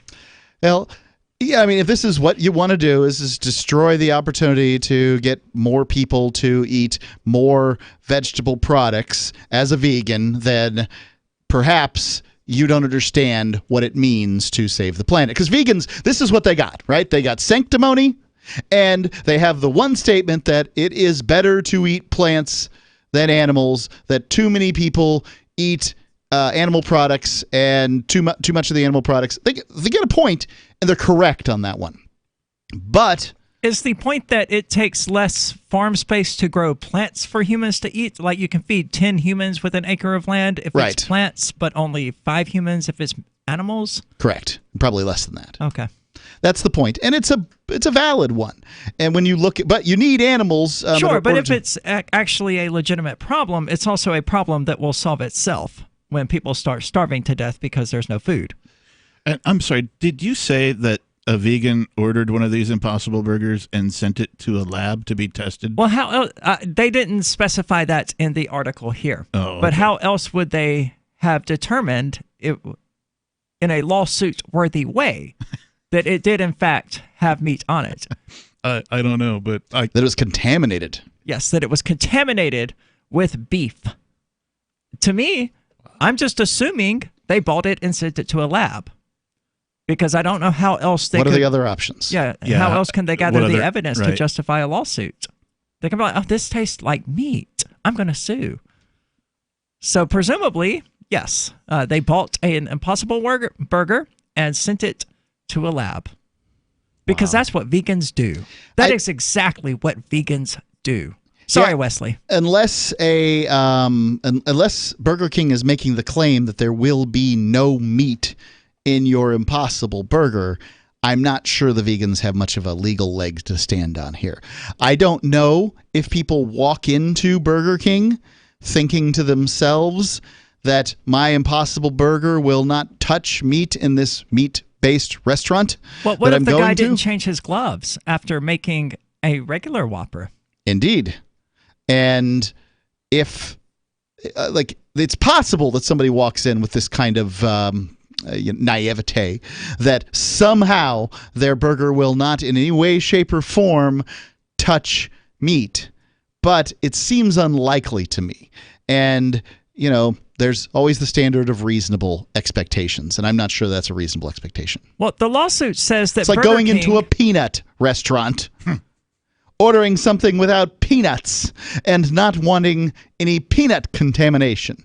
I mean, almost none of Burger King's products served for lunch and dinner don't contain meat.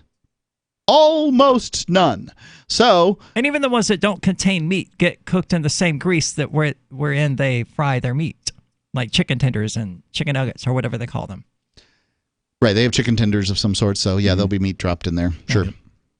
So there's no vegan option for people at Burger King. It's not a vegan restaurant. Right, exactly. If you want a vegan option, go to a vegan restaurant. Or how about Open Vegan King?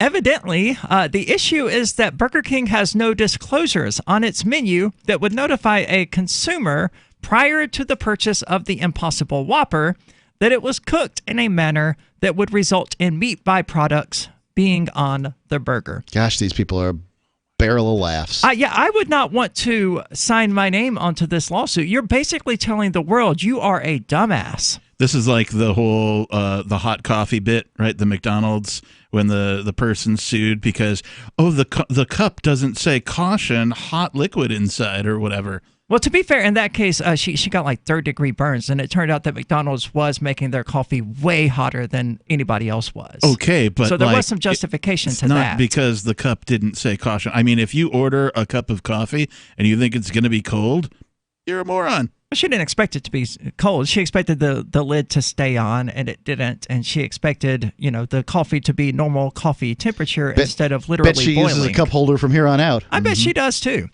But these vegans, evidently, they don't understand how anything works. Do they need to be notified that the same restaurant that serves the Impossible Whopper also serves meat? Because they seem totally unaware. Did they really think that Burger King's bought a special grill just to cook their precious no-meat meat? No, I don't think they think that. I think that they are trying to sink this because many vegans are so pure in their beliefs that they don't want products that look like meat. This sounds like it could tie very well into the Libertarian Party with so many libertarians who are just so pure that they don't want someone like Bill Weld or Gary Johnson, and I would count among those. So am I an obnoxious libertarian in the same way I think that that's part of the hiring practices here at Free Talk Live. You have to be an obnoxious libertarian. Okay, well, glad to know I meet that relatively low bar. 855-450-3733. That's 855-450-FREE, as in Free Talk Live, or use the Discord calling lines, which you can find at discord.freetalklive.com. I can definitely say that I have found the best cryptocurrency wallet. Certainly the best named one. I'm Mark Edge, and I love the Edge wallet. I've been using it for the last few months. You can buy, sell, trade, and hold your cryptocurrency securely. I trust my holdings of all the major cryptocurrencies to Edge wallet, and you should too. No long phrases to memorize, just a username and password. Secure your freedom with Edge wallet. Get it now on Apple or Android in the App Store or at edge.app. Bitcoin.com has launched a trading platform at local.bitcoin.com, allowing you to buy or sell Bitcoin Cash via dozens of payment methods like PayPal, Venmo, bank deposit, remittances, or meeting in person with cash. There are no ID requirements to sign up for and use the site, and all communications between buyers and sellers are encrypted. Finally, a global trading platform that respects your privacy. Visit local.bitcoin.com to get started trading Bitcoin Cash. local.bitcoin.com. What do you shop for that you could otherwise buy at Amazon? Pretty much everything, right? Amazon has competitive pricing and they deliver, and that's a big plus. If you could plan ahead in your shopping, would you be interested in saving up to 33%? There's a catch. You have to do your shopping in Bitcoin. But imagine those savings. It's like a huge raise. All you have to do is go to saveatpurse.com. We've saved thousands, and you can too. Plan ahead and save. Saveatpurse.com. If you want to know the latest about Free Talk Live before we go on the air, all you need to decide is how you want it delivered. It's your choice. Visit news.freetalklive.com to receive our usually weekly news updates by email. Plus, we have a Twitter account at twitter.freetalklive.com, and you can follow us on the decentralized Mastodon platform at toot.freetalklive.com. So please follow us at toot.freetalklive.com and sign up for our emails at news.freetalklive.com. You're listening to the live edition of Free Talk Live. Hour number 3 is next after the news here on the Liberty Radio Network at LRN.FM. This is the Liberty Beat, your daily source for Liberty news and activist updates. Produced in partnership with SNLS News and listeners like you. Online at libertybeat.news and snls.news. I'm Mick Murrow with your latest edition of the Liberty Beat. Gold is trading at $1,468, silver at $16.97, and Bitcoin is trading around $8,529. Today's prices are brought to you by InnoScale. Take off with Managed Cloud. Looking for a safe, secure way to store your important files online? Let InnoScale handle it for you. Their high availability cloud servers are the perfect solution for clients needing one or more secure, scalable servers with built-in hardware failover protection. For details, see them online at innoscale.net. In the news, the Free State Project in New Hampshire is an organization that promotes the fundamentals of liberty and engages in a wide variety of activism in order to demonstrate those principles. Despite New Hampshire ranking near the top for the freest states, activist Christopher Wade learned that the principles were not respected in Manchester, New Hampshire, when he attempted to film a DUWI checkpoint on April 20th, 2017. Although Wade was not charged, he subsequently retained a lawyer who threatened to sue the police department for violating his constitutional rights of the First and 14th Amendments. After a lengthy back and forth, the city capitulated and awarded a settlement of $15,000 to Wade. It turns out this particular department is fortunately an anomaly, according to Wade, who said it's the first time he has ever had an issue with filming a checkpoint. However, the department has also had to pay out for other constitutional violations in the past. Naturally, such expenses are paid by taxpayers, which illustrates the importance of police knowing that the public is watching their every move. The Liberty Beat is sponsored in part by Brave Botanicals, high-quality kratom and CBD at reasonable prices with excellent customer service. Brave Botanicals is activist-owned and mission-driven, and believes so strongly in the power of kratom, they're giving it away for free. Just go to freeounceofkratom.com for a free ounce of kratom delivered to your door. Just pay shipping. That's freeounceofkratom.com. This is the latest edition of the Liberty Beat.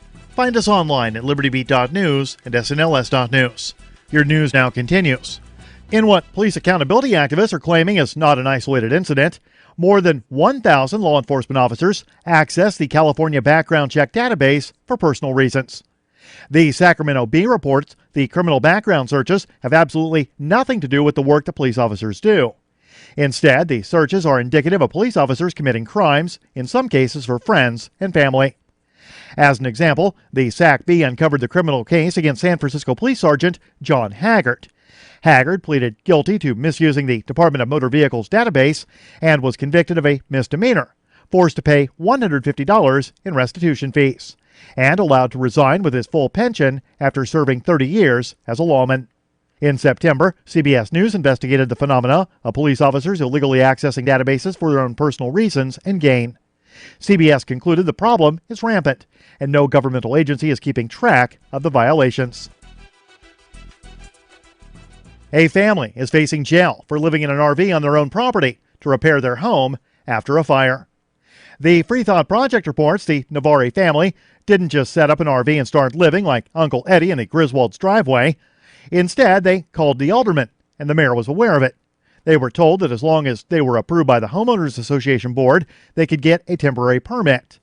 Despite being told it was okay, one apparently heartless board member reneged on the decision and made it their mission to make the Navori's lives a living hell. Having nothing better to do, the city actually sent enforcers to the property to threaten and intimidate the family. The family has only a few weeks before their court date next month. If they don't get everything settled with the insurance company before that time, they face fines, court costs, and possible jail time. Support for the Liberty Beat comes from the Conscious Resistance Network, featuring videos, news reports, and articles from a spiritual anarchist perspective. Experience the Conscious Resistance at theconsciousresistance.com. How would you like to have your business featured on the Liberty Beat? You can. Just send an email to libertybeat@snls.news for details. This is the Liberty Beat, produced in partnership with SNLS News and listeners like you. The Liberty Beat is online at libertybeat.news and snls.news. I'm Mick Murrow, reporting for the Liberty Beat, reminding you, spread liberty with a smile.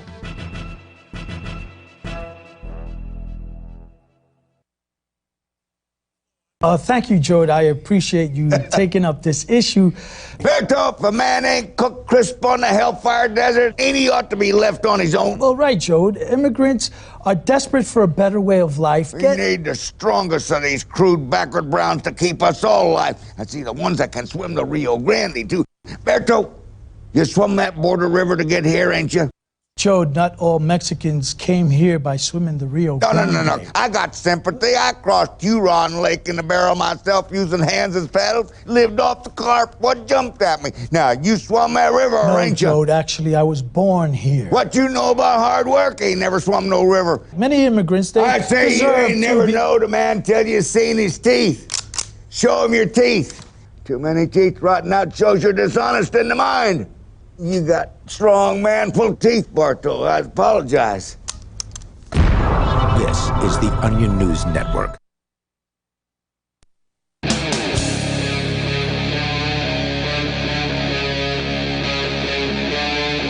Free Talk Live.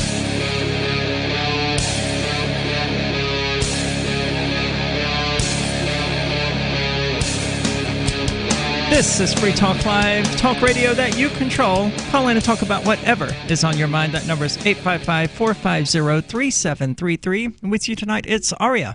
Peter Griffin. I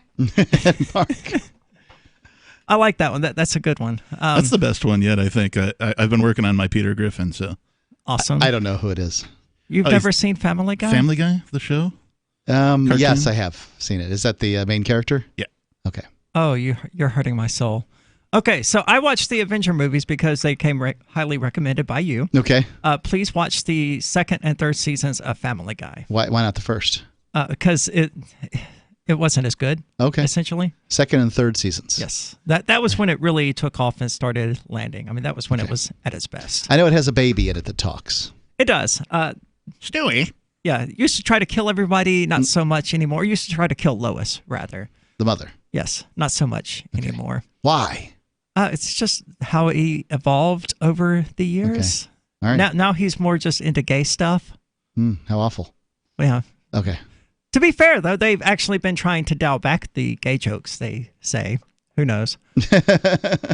But turning to depressing things, or rather upsetting things, China is still killing prisoners to harvest organs for transplant.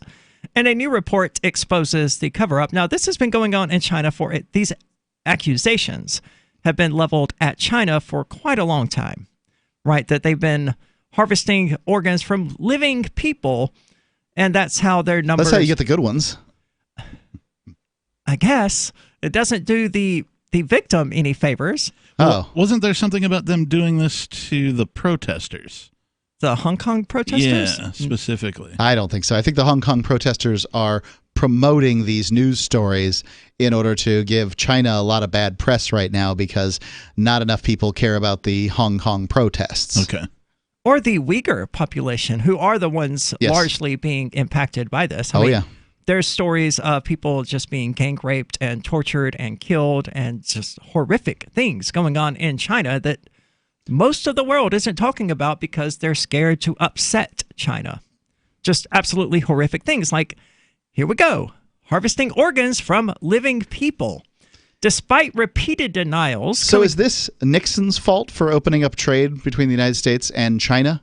I mean, do we need to have these immaculate trading partners that we do business with? Because I have the same problem with the Saudi Arabia. I don't think the United States should be kissing the ring of Saudi Arabia, a kingdom, when the United States is it's a republic in revolution against a king. And well, the issue here is that China is socialist, so they control all of the corporations, all of the businesses within China, ultimately. I mean, there's a little bit of a fascist feel to it on occasion with some private businesses and things like that, but China owns everything. So you can't just do business with a Chinese company, right? Yeah, if Burger King was harvesting organs from living people, I wouldn't go to Burger King. Right. I think the problem here is obviously statism, right? If individuals could just, contract and do business with individuals without state oversight, whether it's the Chinese government or the United States government, I think this type of thing would quickly vanish. TVP Stephen, who is watching at dlive.freetalklive.com, has pointed out that the trend with the Hong Kong protesters is that they repeatedly shout their names and that they do not intend to kill themselves because a lot of these people are killing themselves in police custody. Right. I saw one of those where the lady announced something, and I am not going to commit suicide. Right. Right. So the practice in China is to harvest organs from people, and they allegedly did this before relatively openly. Then they said, oh, okay, well, we realize this is making a lot of people upset. Yes, that's the sort of thing that makes people upset. So we're going to put a stop to it. But evidently they didn't. It's described as state-run mass murder, and it's valued at $1 billion each year. I don't know how they valued that. Are they selling the organs? I would imagine that the organs go for a pretty high premium. If you need an organ, that means you're going to die, and you're willing to pay a great deal for that. I mean, even if the insurance companies of the world are turning their noses up at Chinese discount organs, there are people from around the globe that are looking for lungs and livers and kidneys and a variety of other things that are like, hey, I just want to live. And they can't just go to Organs R Us. But would they? And they should be able to, from a libertarian perspective. I have a healthy kidney. I would be more than willing to donate it to someone in exchange for money. Yeah, if you could find a method to do this, or even like the genetically engineered, regrown organs, right, where they take a sample of your DNA and they're able to grow you, a new set of lungs, for example, should you come down with the cancer. I think they're working on that, and I don't imagine that's being stopped at this point. But I am curious about this selling of a kidney. What do you think your kidney's worth? I wouldn't know. I'd have to do some market research. I mean, well, it's worth something to you. What would you take for a kidney right now? If I were to say, all right, Aria, I'll cover the medical expenses. All you got to do is give up a kidney I'm just talking about $5,000. $5,000. Man, that is a discount kidney. I'm sure of it. Yeah, absolutely. How much is a regular kidney? I have no idea. I would imagine it's probably more like $20,000. But yeah, I don't need it, and I would only take the money because I'm greedy and I want the money, but you're darn right. It's going to keep someone alive. So to me, that's worth a pretty good discount. Right, and the same logic applies to like giving blood, right? Right. This is something that you have inside your body that you're donating so that other folks can live, right? So the difference, and I'm a 2-gallon donor, and every donor that has donated will tell you their gallon amounts because they're proud of it. I've donated. I have no idea what mine would be. Yeah. How much do you think you've donated, though? I mean, I don't know. No, like a lot or every once in a while? Every once in a while, probably 6 times throughout my life. Okay, you haven't quite reached it yet. But so what is that, like 6 pints? Yeah, that's what it would be. Yeah. I don't know what that translates to in terms of gallons. Okay, so there's 2 pints in a quart. Okay. So you've got a quart and a half. Okay, this is the stuff that our high school teachers told us we wouldn't have readily accessible, so we had to memorize this stuff.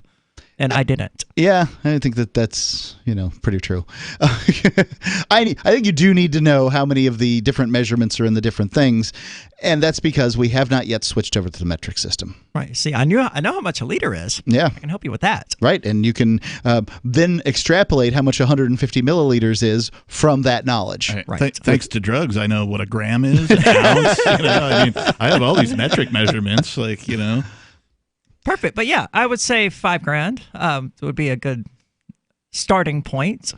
Well, I think that you would probably, if you had the ability to sell a kidney, let's say on eBay or something. Well, like I said, I would also have to do some market research before. And I think that you'd very quickly find that a kidney will go for significantly more than that if you were sort of, I would still undercut the competition. Yeah. Because that's what I do. Well, except for these guys, right? They're getting them for free. Yeah, they would be hard to beat. It's hard to... Well, and this is the difficulty with a marketplace for organs, is that you have to be certain that the organ that is being offered, and in this case kidneys, is the only organ that you have 2 of that you can safely get rid of one. I suppose eyes, but it's unlikely. I guess there'd be a market for that. But if it could make a blind person see, you could probably get some people to donate their eyes. I think people can live with 1 lung as well. So you could potentially donate a lung. Okay. Possibly. But a liver, for instance, that's your liver. I don't know. You might be able to take part of it. Unless you want a really high tolerance, don't take mine. the better solution, as you were talking about, is the stem cell research, allowing them to basically regrow healthy organs that are 100% identical to the ones they'll be replacing, except they're not unhealthy, right? Yep. That would be ideal. Yep. This certainly is not. The BMC Medical Ethics Journal, as of November the 14th, has accused China of a systematic falsification and manipulation of official organ transplant data sets as the killings continue.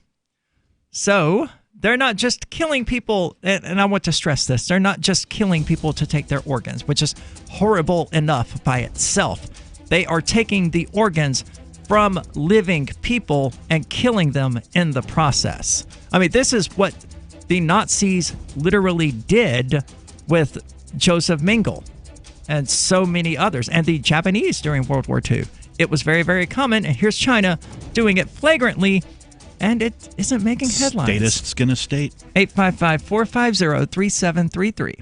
Does your dog itch, scratch, stink, or shed like crazy? Come to Dynavite for help. Order a 90-day supply of Dynavite. Dynavite for life. Pick up 2 tubes of Doggosuds. Get the 3rd tube free. Peppermint, tea tree, lavender, Doggosud shampoo. Made with all-natural coconut, jojoba, aloe. Great for healthy skin and soft, shiny coats. But no itchy, harsh chemicals. Lather up, rinse away. Try Doggosuds. Buy 2, get 1 free. At Dynavite.com. DINOVITE.com. The next generation wallet is coming from Divvy. In just a few taps, you'll be able to send, earn, spend, and exchange digital money in seconds. Send money around the globe with only a swipe. Instantly exchange between Divvy, Bitcoin, and fiat right in the mobile app, and withdraw directly to your bank account. Divvy already offers the first one-tap solution for earning passive income with crypto. Multi-tiered masternodes allow everyone to partake in the network. Visit DivvyProject.org. DivvyProject.org. Anarchapulco is the world's foremost conference for voluntarist thinkers and activists, held in beautiful Acapulco, Mexico. Share ideas on how to live free and escape the clutches of the state. Their unparalleled lineup of speakers will discuss entrepreneurship, investments, politics, philosophy, health, sustainability, lifestyles, and personal relationships. Stay in a world-class resort and enjoy the sun and beaches. February the 13th through the 16th. Visit anarchapulco.com for early bird pricing and 10% off with coupon code FTL. I want to tell you about my favorite cryptocurrency wallet, Edge Wallet, at edge.app. Edge is the wallet I use more than any other, and that was true long before Edge Wallet became a sponsor of Free Talk Live. Edge Wallet allows you to buy, sell, trade, and securely hold your cryptocurrencies, including Bitcoin, Ethereum, tokens, Monero, Ripple, Dash, Bitcoin Cash, and more. It's available for both Android and iOS, and you can download it via the Play or App Store or via Edge Wallet's website, edge.app. Secure your freedom with Edge Wallet. The Free State Project has reached its goal of 20,000 liberty lovers who've pledged to move to New Hampshire and get active to achieve liberty in our lifetime. Perhaps you're trying to figure out what part of New Hampshire should be your destination. If so, consider Keene. You'll find more than 150 reasons to move to Keene at move.freekeene.com. Keene is famous for its historic, publicity-generating activism, as well as being the liberty media capital of the world. It's home to freekeene.com, New Hampshire's destination for liberty activism, news, and opinion. For years, we've been compiling over 150 reasons to move to Keene at move.freekeene.com, where you'll learn about some of what's happening here and what makes Keene a great place to live. If you love liberty, you'll probably enjoy anywhere you end up in the Shire. But do your due diligence first. Please visit move.freekeene.com for the full list of over 150 reasons to move to Keene. That's move.freekeene.com. There are lots of ways to listen to Free Talk Live. Our podcast has been around since podcasts began, and now the FTL feed is loaded with content besides our full show archives. Did you know that we make it easy for you to customize your podcast subscriptions? We have different feeds, one that includes only our full shows, one with just the Daily Digest, and one with just the Edgington Post. You decide what you listen to. It's quick and easy to customize your feeds at feeds.freetalklive.com. That's feeds.freetalklive.com. Looking for a great real estate investment? Consider New Hampshire, which is ground zero for the Liberty Movement. Your first call should be to Mark Worden from Porcupine Real Estate. He's more than just a real estate agent. He's your New Hampshire concierge. Where are the best places to live? Do you want farm, city, the burbs, or forest? Do you want a duplex or multifamily building so that renters pay your mortgage? There are homes in all price ranges in New Hampshire, and Mark can help with financing too. Invest in liberty and property. Mark Warden can help. PorcupineRealEstate.com. Do you love Twitter? Make sure you favorite the LRN.FM Twitter account so you can receive our tweets at twitter.lrn.fm. That's twitter.lrn.fm.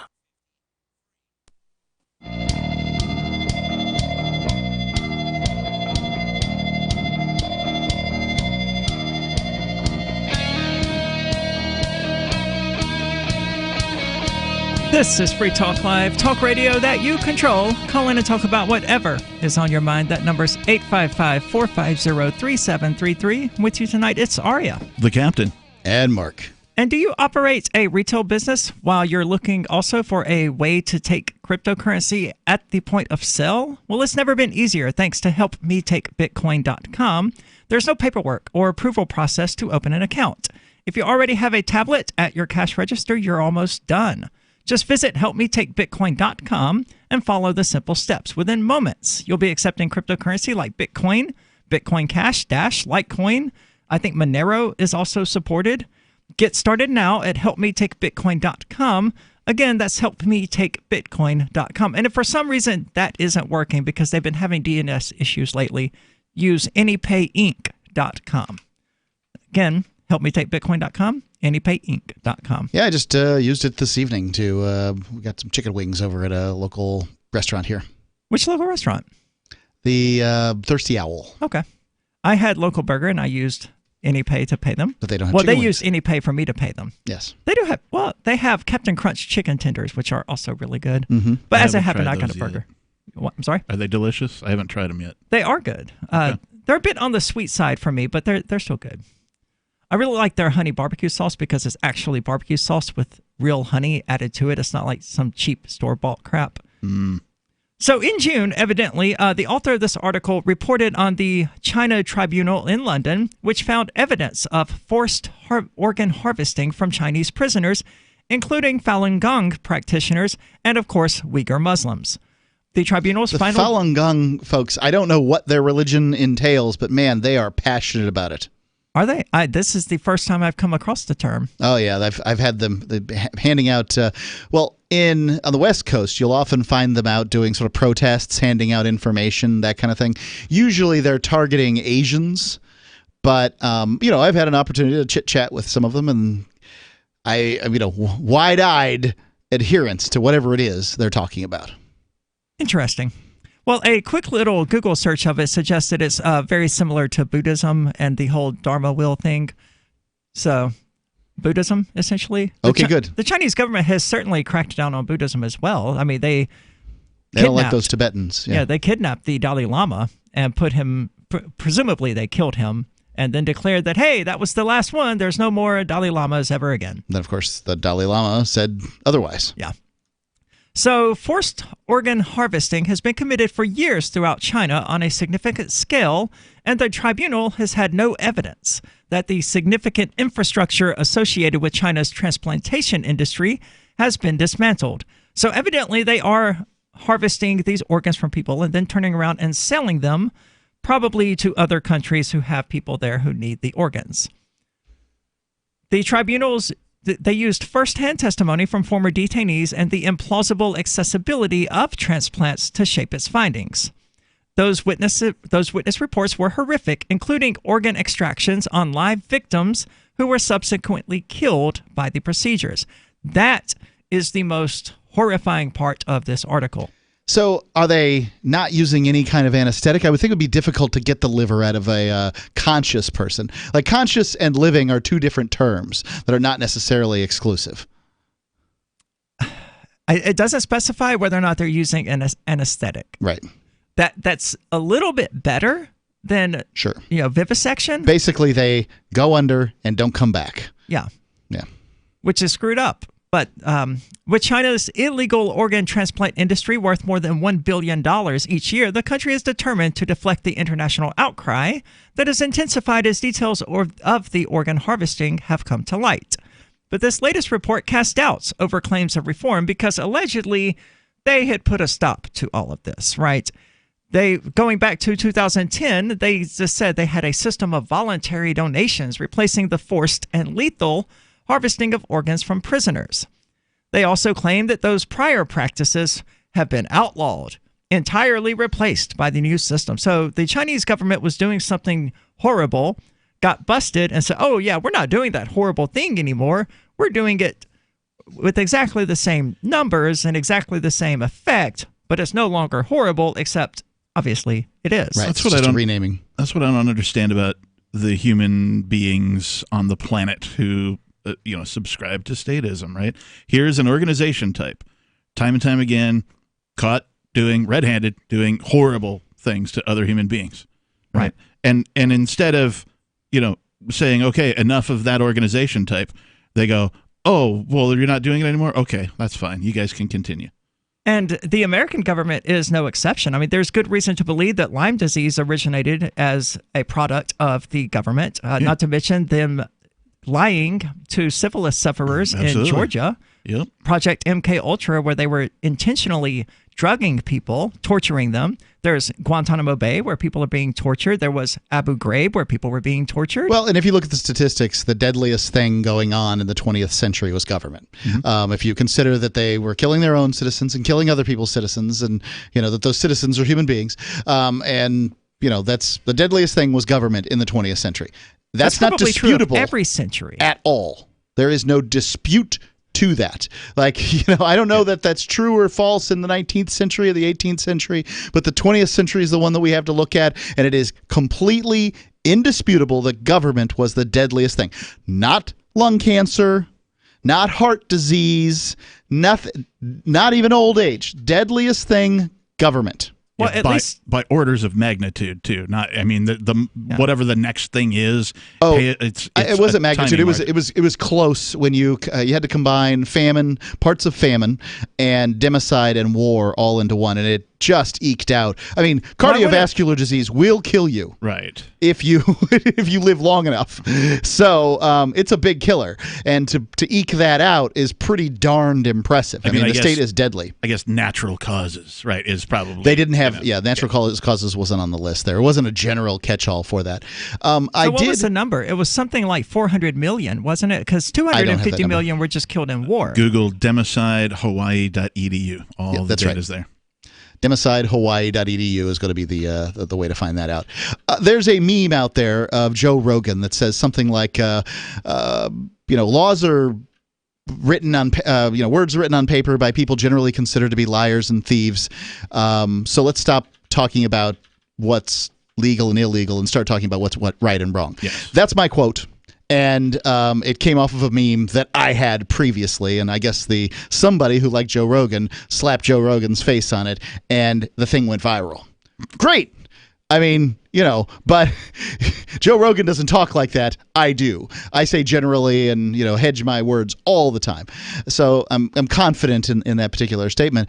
But I saw it posted up on a Joe Rogan forum here recently, and sure enough, there was somebody. The first post I saw down was, well, we have to have laws.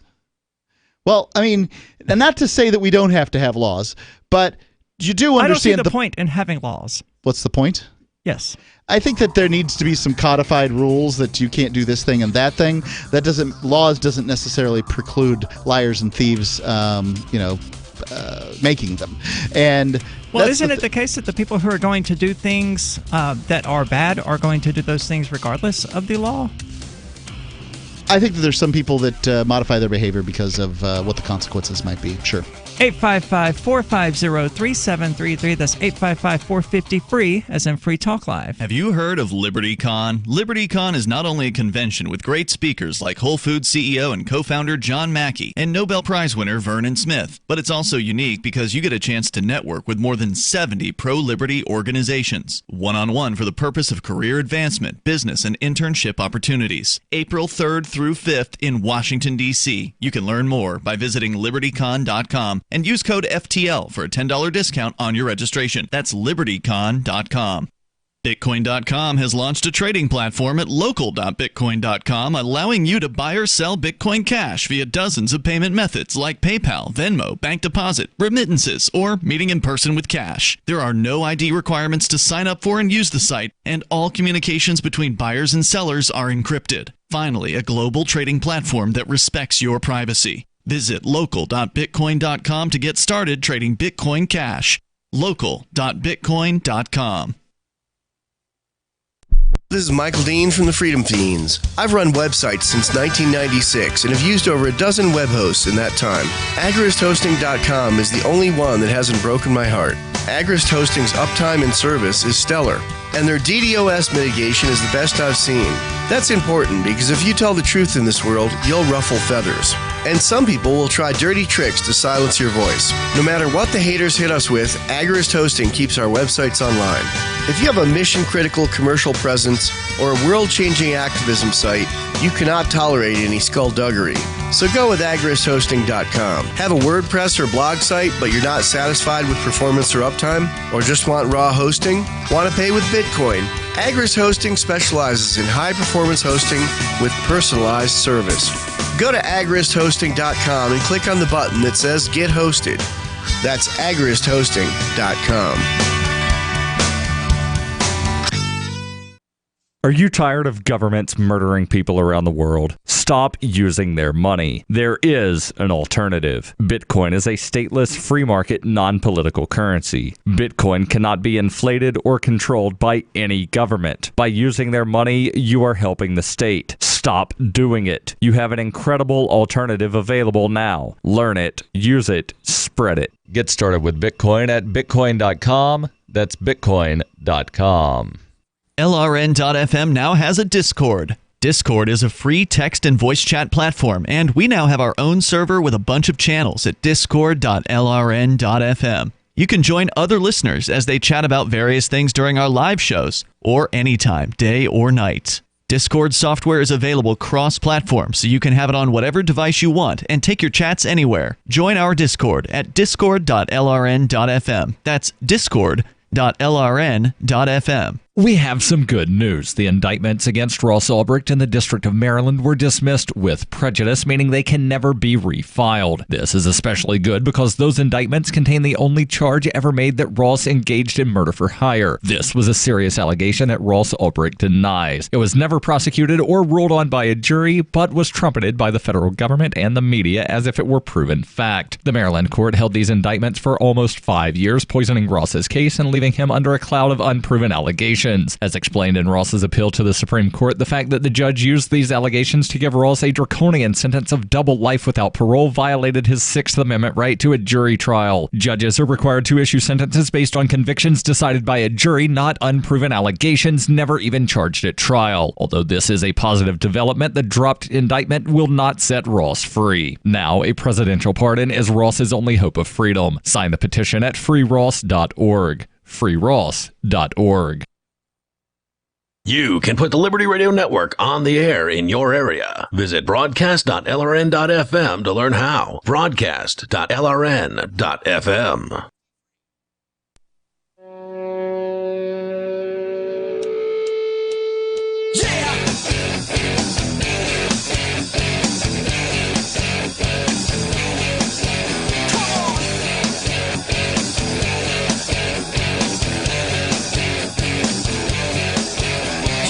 This is Free Talk Live, talk radio that you control. Call in and talk about whatever is on your mind. That number's 855-450-3733. With you tonight, it's Aria. Captain Kickass. And Mark. And for years, libertarians of all stripes have wanted a directory of liberty-minded businesses, and we're helping to build one. You can find it at liberty.menu. It's a tool for your community. At its core is a directory for events, businesses, digital content, and more. Listings can be rated and reviewed, and there's a little bit of a social network aspect to it so that you can connect and share with others. However, use of liberty.menu is exclusively for individuals who reject the initiation of force and for those who agree to abide by the ethics of the non-aggression principle. So put your voluntarist ideas into action at liberty.menu and use code FTL to get a special badge. That's liberty.menu. Forkfest is listed there, as I understand it. Yeah. Liberty.menu is a useful site. If at least go check it out. Somebody unofficially put it there anyway. Let's go right into the phones because this is going to be a good one. We've got David calling from New Mexico. David, you're on Free Talk Live. It's going to be a what? What kind of S you talking? I said it was going to be a good call. Oh, that's different. Never mind. Forget what I said. I intended to. I thought. So what's on your mind? What's the difference? You're gonna forget it all anyway. So let's go back to gay Nazis. But I had a relative that somebody spiked their beer at the bar with some LSD one time. At least that's what all indicators are. Kind of like that. Who wastes LSD like that? LSD is expensive, man. It's what? It's expensive. Yeah, well, this was in like 1958. It was at the very, very beginning of the availability of LSD. I don't know what year that MKL. Was it your beer, David? Was it your beer? Is that why you see gay? Is that why you see gay Nazis? Gay Nazis. Thanks for reminding me. Man, I done way too much LSD. Gay Nazis. Thanks. Hey, how's your gaydar? You got good gaydar? I don't know. You don't know? Well, let's hit on him. Test it. Because the cop is the cop that wrote me up for the KUNM University of New Mexico radio station. The cop that David, wrote me go up inside, for calling dude. in there. Say what? Are you at a raceway? Yeah, go inside, man. I am. Yeah, he's going to peel out here in just a second. Here goes. You ready? No, David. I'm going to have to drop the call if you keep up that nonsense. I don't want to hear that. Nonsense? So tell me about the gay Nazis. The gay Nazis? Well, what I was checking your gaydar. I want to see how good your gaydar is. And so what you do is, because I think that the cop is a tranny that wrote me up for calling the radio station, and the news director. Right, she gave you a ticket, right? You were given a ticket. Okay, so it's not like the end of the world or anything. You weren't like totally dominated by this trans cop. Well, yeah, I would say. Do you need to talk about it? I would say trying to put somebody in. Was it bad touch, David? Will you let me talk for a second? I would say that trying to put somebody in prison for 3 years for exercising their right to access the MF University of New Mexico, which is paid for with my tax dollars, and I own it along with all the other. I would say that is totally dominating somebody. I think that is worthy of a prison sentence. For the person doing it. In other words, the tranny. So what I was trying to tell you is that the cop is a tranny. The news director is a lesbian. The station manager is gay. Okay, and if your gaydar is any good, you can go and do a search online for these people, for Elaine Baumgartel and Stephen Emmons and Mary Grace, aka MG Barreras, and you can look at them yourself, and you can check your gaydar. And on top of that, you know what? I thought you had my gaydar. I would have thought the gaydar was really something more about an interaction with somebody. I can hear you just fine, David. No. Okay. No, actually, I've got pretty good gaydar without getting any clues as to hair, makeup, choice of eyewear, clothing. Just seeing a still photograph with no other clues, no special haircut, no makeup, no glasses, and not being able to see any special wardrobe. I have a pretty high reliability of being able to tell you, especially with men. How do you know? Yeah, time out, David. How do you verify that? Like, if you see somebody, you're like, okay, well, that person's gay. How do you verify that? How do you know that you've hit the nail on the head? Here's how I'll answer. So is this lesbian in fact a lesbian, Hello? or do you just not like what she did, so you decided she's a lesbian? Hello? No, she's a lesbian because I asked her. So what I was saying. You asked her if she's a lesbian. Hello? And you don't understand why they don't want you calling their show. Excuse me. Who's it? If you turn on NPR, if you turn on a public radio station, do you hear them saying "Yay Trump" or "Yay conservative stuff," or are they more into climate change and LGBTQ XYZ matters? You can tell by their politics who they are. Have you not learned that yet? So talking about climate change makes them lesbians? And excuse me, you sidetracked me from answering Captain Kookass's question. So let me proceed to answer Captain Kookass's question.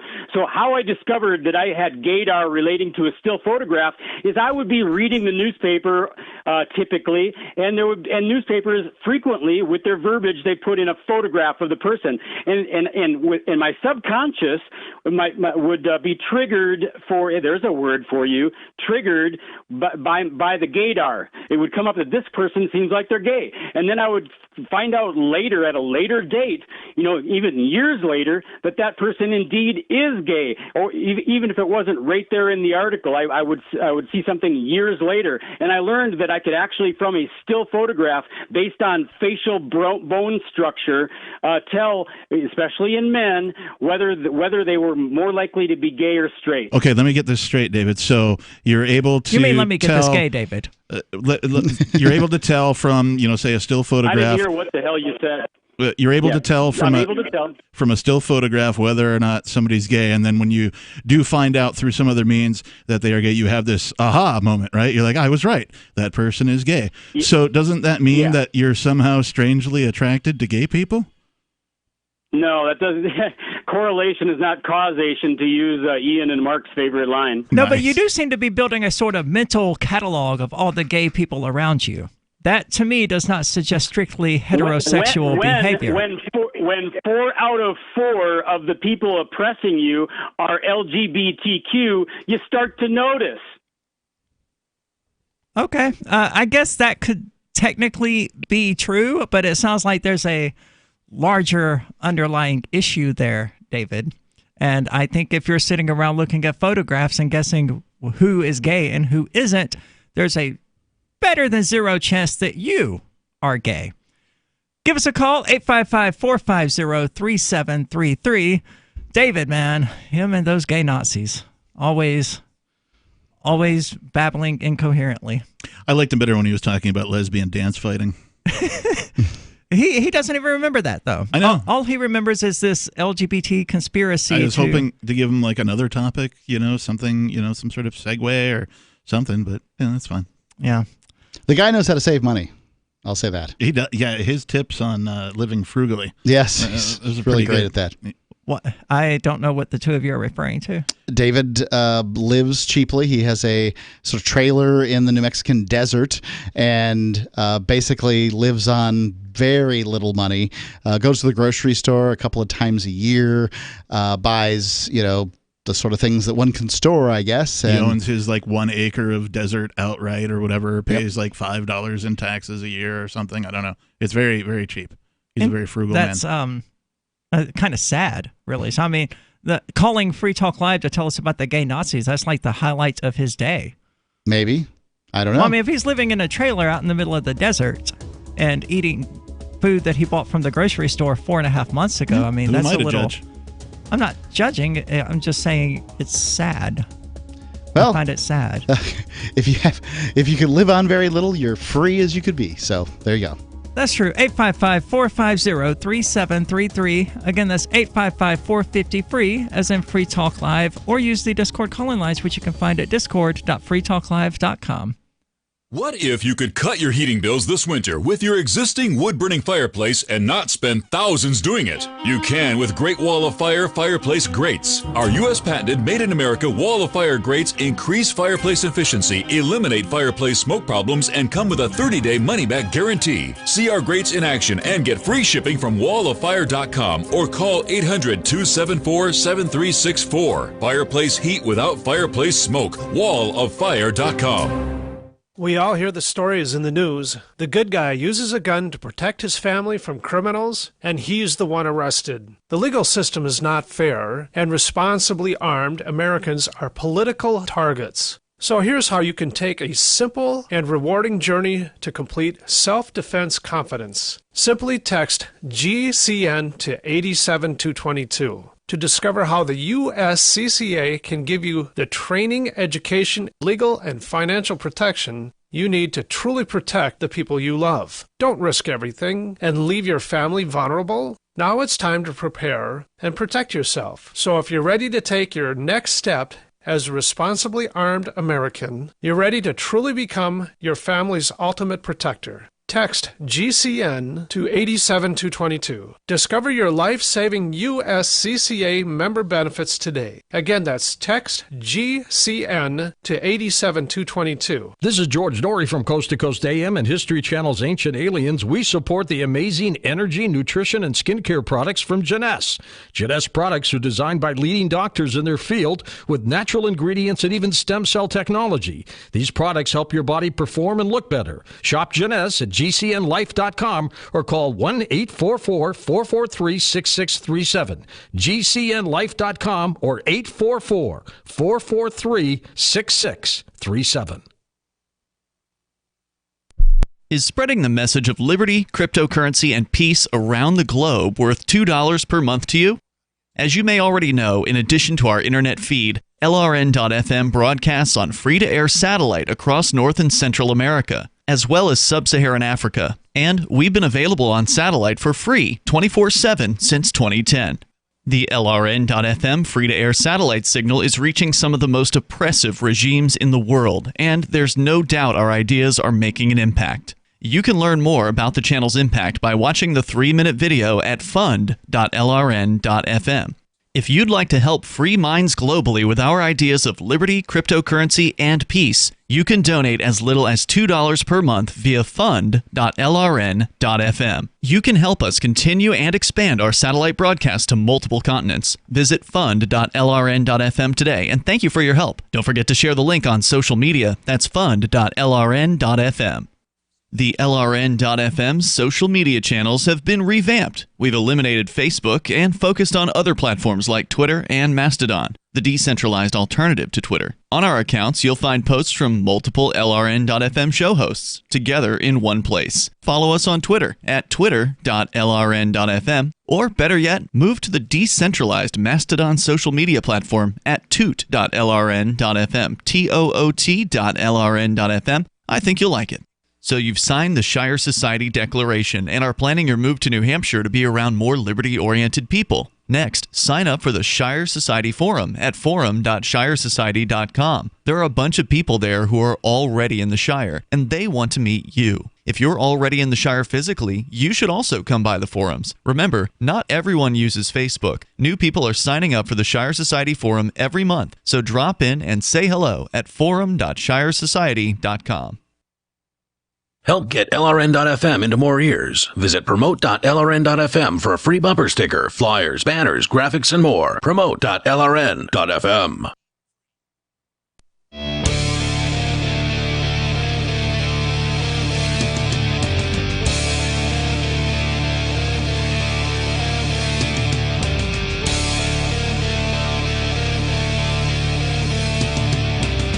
This is Free Talk Live, talk radio that you control. Give us a call. If you're quick, you can still get in on the air with us. That number is 855-450-3733. And with you tonight, it's Aria, Captain Kickass, and Mark. And thank you to Chris Cohen, who is today's amplifier. He's a silver amplifier, which means he donates $5 per month to the AMP program. You can find it at amp.freetalklive.com. Thanks, Chris. It is money that is donated to us that we use strictly for advertising, marketing, and promoting the show. So if you like what we do, if you like Free Talk Live and all that we're trying to do out there, you might consider visiting the AMP program. Again, that's amp.freetalklive.com, and throwing us $5 a month to help us get the show out there. So Chris, thank you for that. We're going to move on to a less depressing story. China is harvesting people's organs. There's only so many times we can say, oh my God, that's awful, though. Right. Because it's only going to be awful. More oh my detail. God, it's awful. Speaking of gay people, though, because David from New Mexico, he's got this elaborate conspiracy in his head, but there are things happening in the LGBTQ world that deserve a bit of discussion. Like Chik-Fil-A is making major changes to its charitable foundation, ending donations to two organizations that have been criticized for being anti-LGBTQ. They're taking away their spicy hate chicken? They are indeed. I like that phrasing, by the way. I haven't eaten at Chick-fil-A since I was like 14. I haven't eaten Chick-fil-A in at least 2 weeks. And once I found out that they, liked donating to anti-LGBT organizations, I just stopped eating there entirely. It was never somewhere that I visited often enough. I like them. I haven't eaten at one since I lived in the South, which was way too long ago. Yeah, the fast food chain announced... I had the new spicy chicken, and I wasn't that impressed with it. You didn't hate it? I didn't hate it. Did you it had the hate one you? at Chick-Fil-A? Yes. Okay. Did it hate you? That's the hate chicken? Spicy chicken. I don't know if it has any hate. So they've taken the Salvation Army and the Fellowship of Christian Athletes off of their charities list. Now, having grown up in the South, I spent a fair bit of time among the Fellowship of Christian Athletes, and I didn't categorize them as a hate group. Well, the idea is that you can't be gay and be in their group. Oh, you can't be gay and be in the FCA? Probably not. A lot of Christians are pretty adamant about that whole gay thing. Yeah. Okay. It's what modern Christianity's turned into, you know. We love the sinner, but not the sin. And by that, we mean we hate all your gay asses. So the FCA writes in its employee application that neither heterosexual, sex outside of marriage, nor any homosexual act constitute an alternative lifestyle acceptable to God. It also states on its website that marriage is exclusively the union of one man and one woman. One wonders why an athletics program is weighing in on this in the first place. Well, it's part of their name, right? I suppose so, but let's get into the phones. We've got Dodger calling from, I think, Missouri. Dodger, you're on Free Talk Live. Hello. All right, so I'm just going to say, Mark, I tried an Impossible Burger for lunch one day last week. Yep. And I spent the entire day trying to get the taste out of my mouth. Didn't like it, huh? Well, I mean, that's also the case with a really good burger. That's why we don't eat at Local Burger at my other job very often, because the taste sticks with you all day long. Oh, but this was not a good taste. Okay. Well, that would be the difference. Yeah. This is a good taste. You didn't enjoy I'm sorry, you didn't enjoy the belch back on that one? Oh, man. All day. I mean, I spent, let's see, I ate it for lunch, decided to spend the premium because it costs more. Yep, it's cost more. Yeah, and my experience, it wasn't very good. Yep, 1 star for you. So I haven't had the Burger King's Impossible Burger. I had an Impossible Burger served at another restaurant that was in Las Vegas. Yeah, that's how it was for me. It was another restaurant, okay, and apparently it's the same quote unquote meat. Yeah. I mean, the Impossible, but man, I just I could not get the taste out of my mouth all day, the whole rest of the day at work. Did it taste like anything you can compare it to? You know what I mean? Have you eaten something that tasted that horrible that it reminds you of? Well, I wouldn't say that it was horrible, but it certainly wasn't good. Okay. Interesting. Dodger, thank you for the call. I still haven't tried one. There is a Burger King opening here. And I guess I'm going to have to, when it does open, go there and get one of their Impossible Burgers to be able to, have this experience again. I was happy with the Impossible Burger that I had, but, to each his own. I've never had one. I miss their old veggie burger. Because it was, I have no desire to ever eat a veggie burger again. I fell for that trick once. You're going to be eating a veggie burger. That's not the same thing. Why isn't it? Because these are intended to taste like meat as much as they can, whereas a veggie burger is this ground stuff, this goop like shaped field roast. Right. I have no intention of eating that. And it had a really good taste, though. I'm glad you liked it. I have seen people enjoy their veggie burgers, and I'm not here to stop you from having your veggie burger. I want you to try one, Mark. Oh, God. No. I'm going with the Improbable Burger. It would bring my life happiness if you try one. Of course, they no longer have them, so it's completely a moot point. Yeah. That sucks. I'm going the Improbable Burger. Yep. That's the way to go. With cheese or without? I'm going with cheese, yeah. So Captain has decided that the burger he was talking about, the one patty with the Impossible meat and one patty of normal Whopper meat, is the Improbable Burger. Yeah, both together on the same burger, one bun. Powered by Bistro Math. Yep. Unite both factions and eat a double.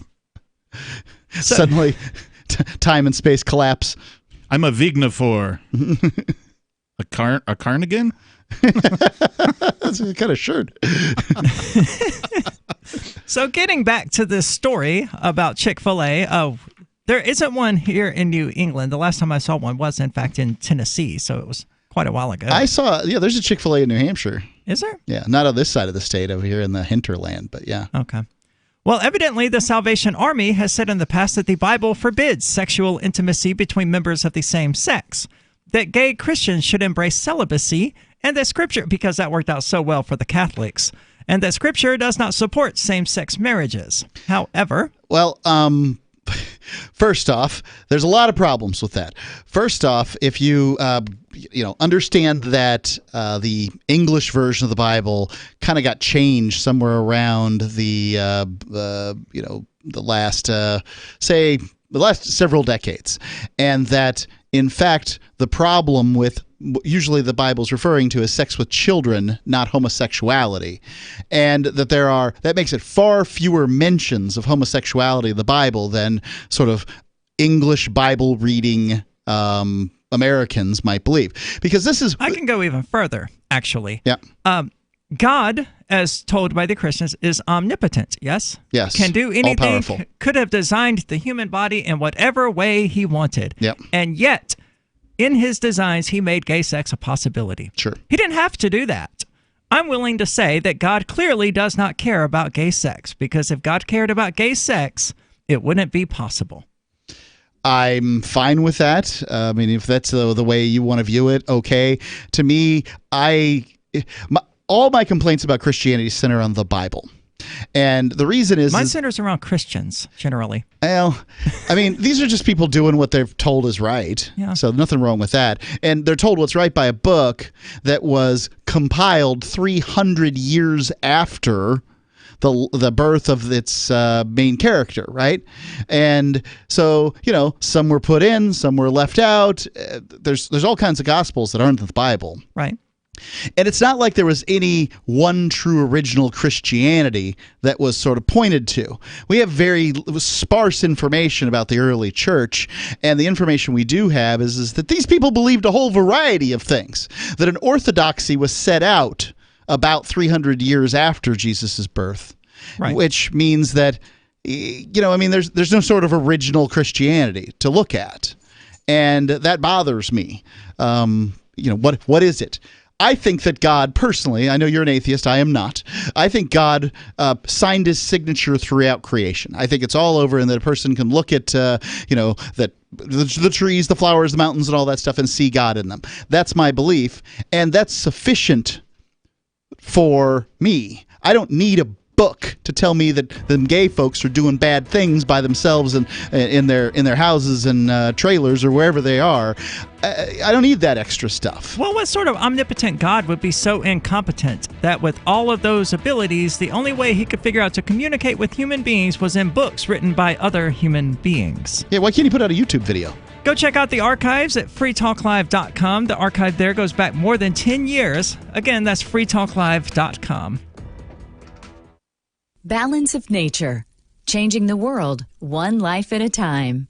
I started taking them about 7.5 years ago. It was right after I lost my husband. My husband passed away. I was grieving so bad I wasn't eating at all. I mean, I just didn't care. And so I heard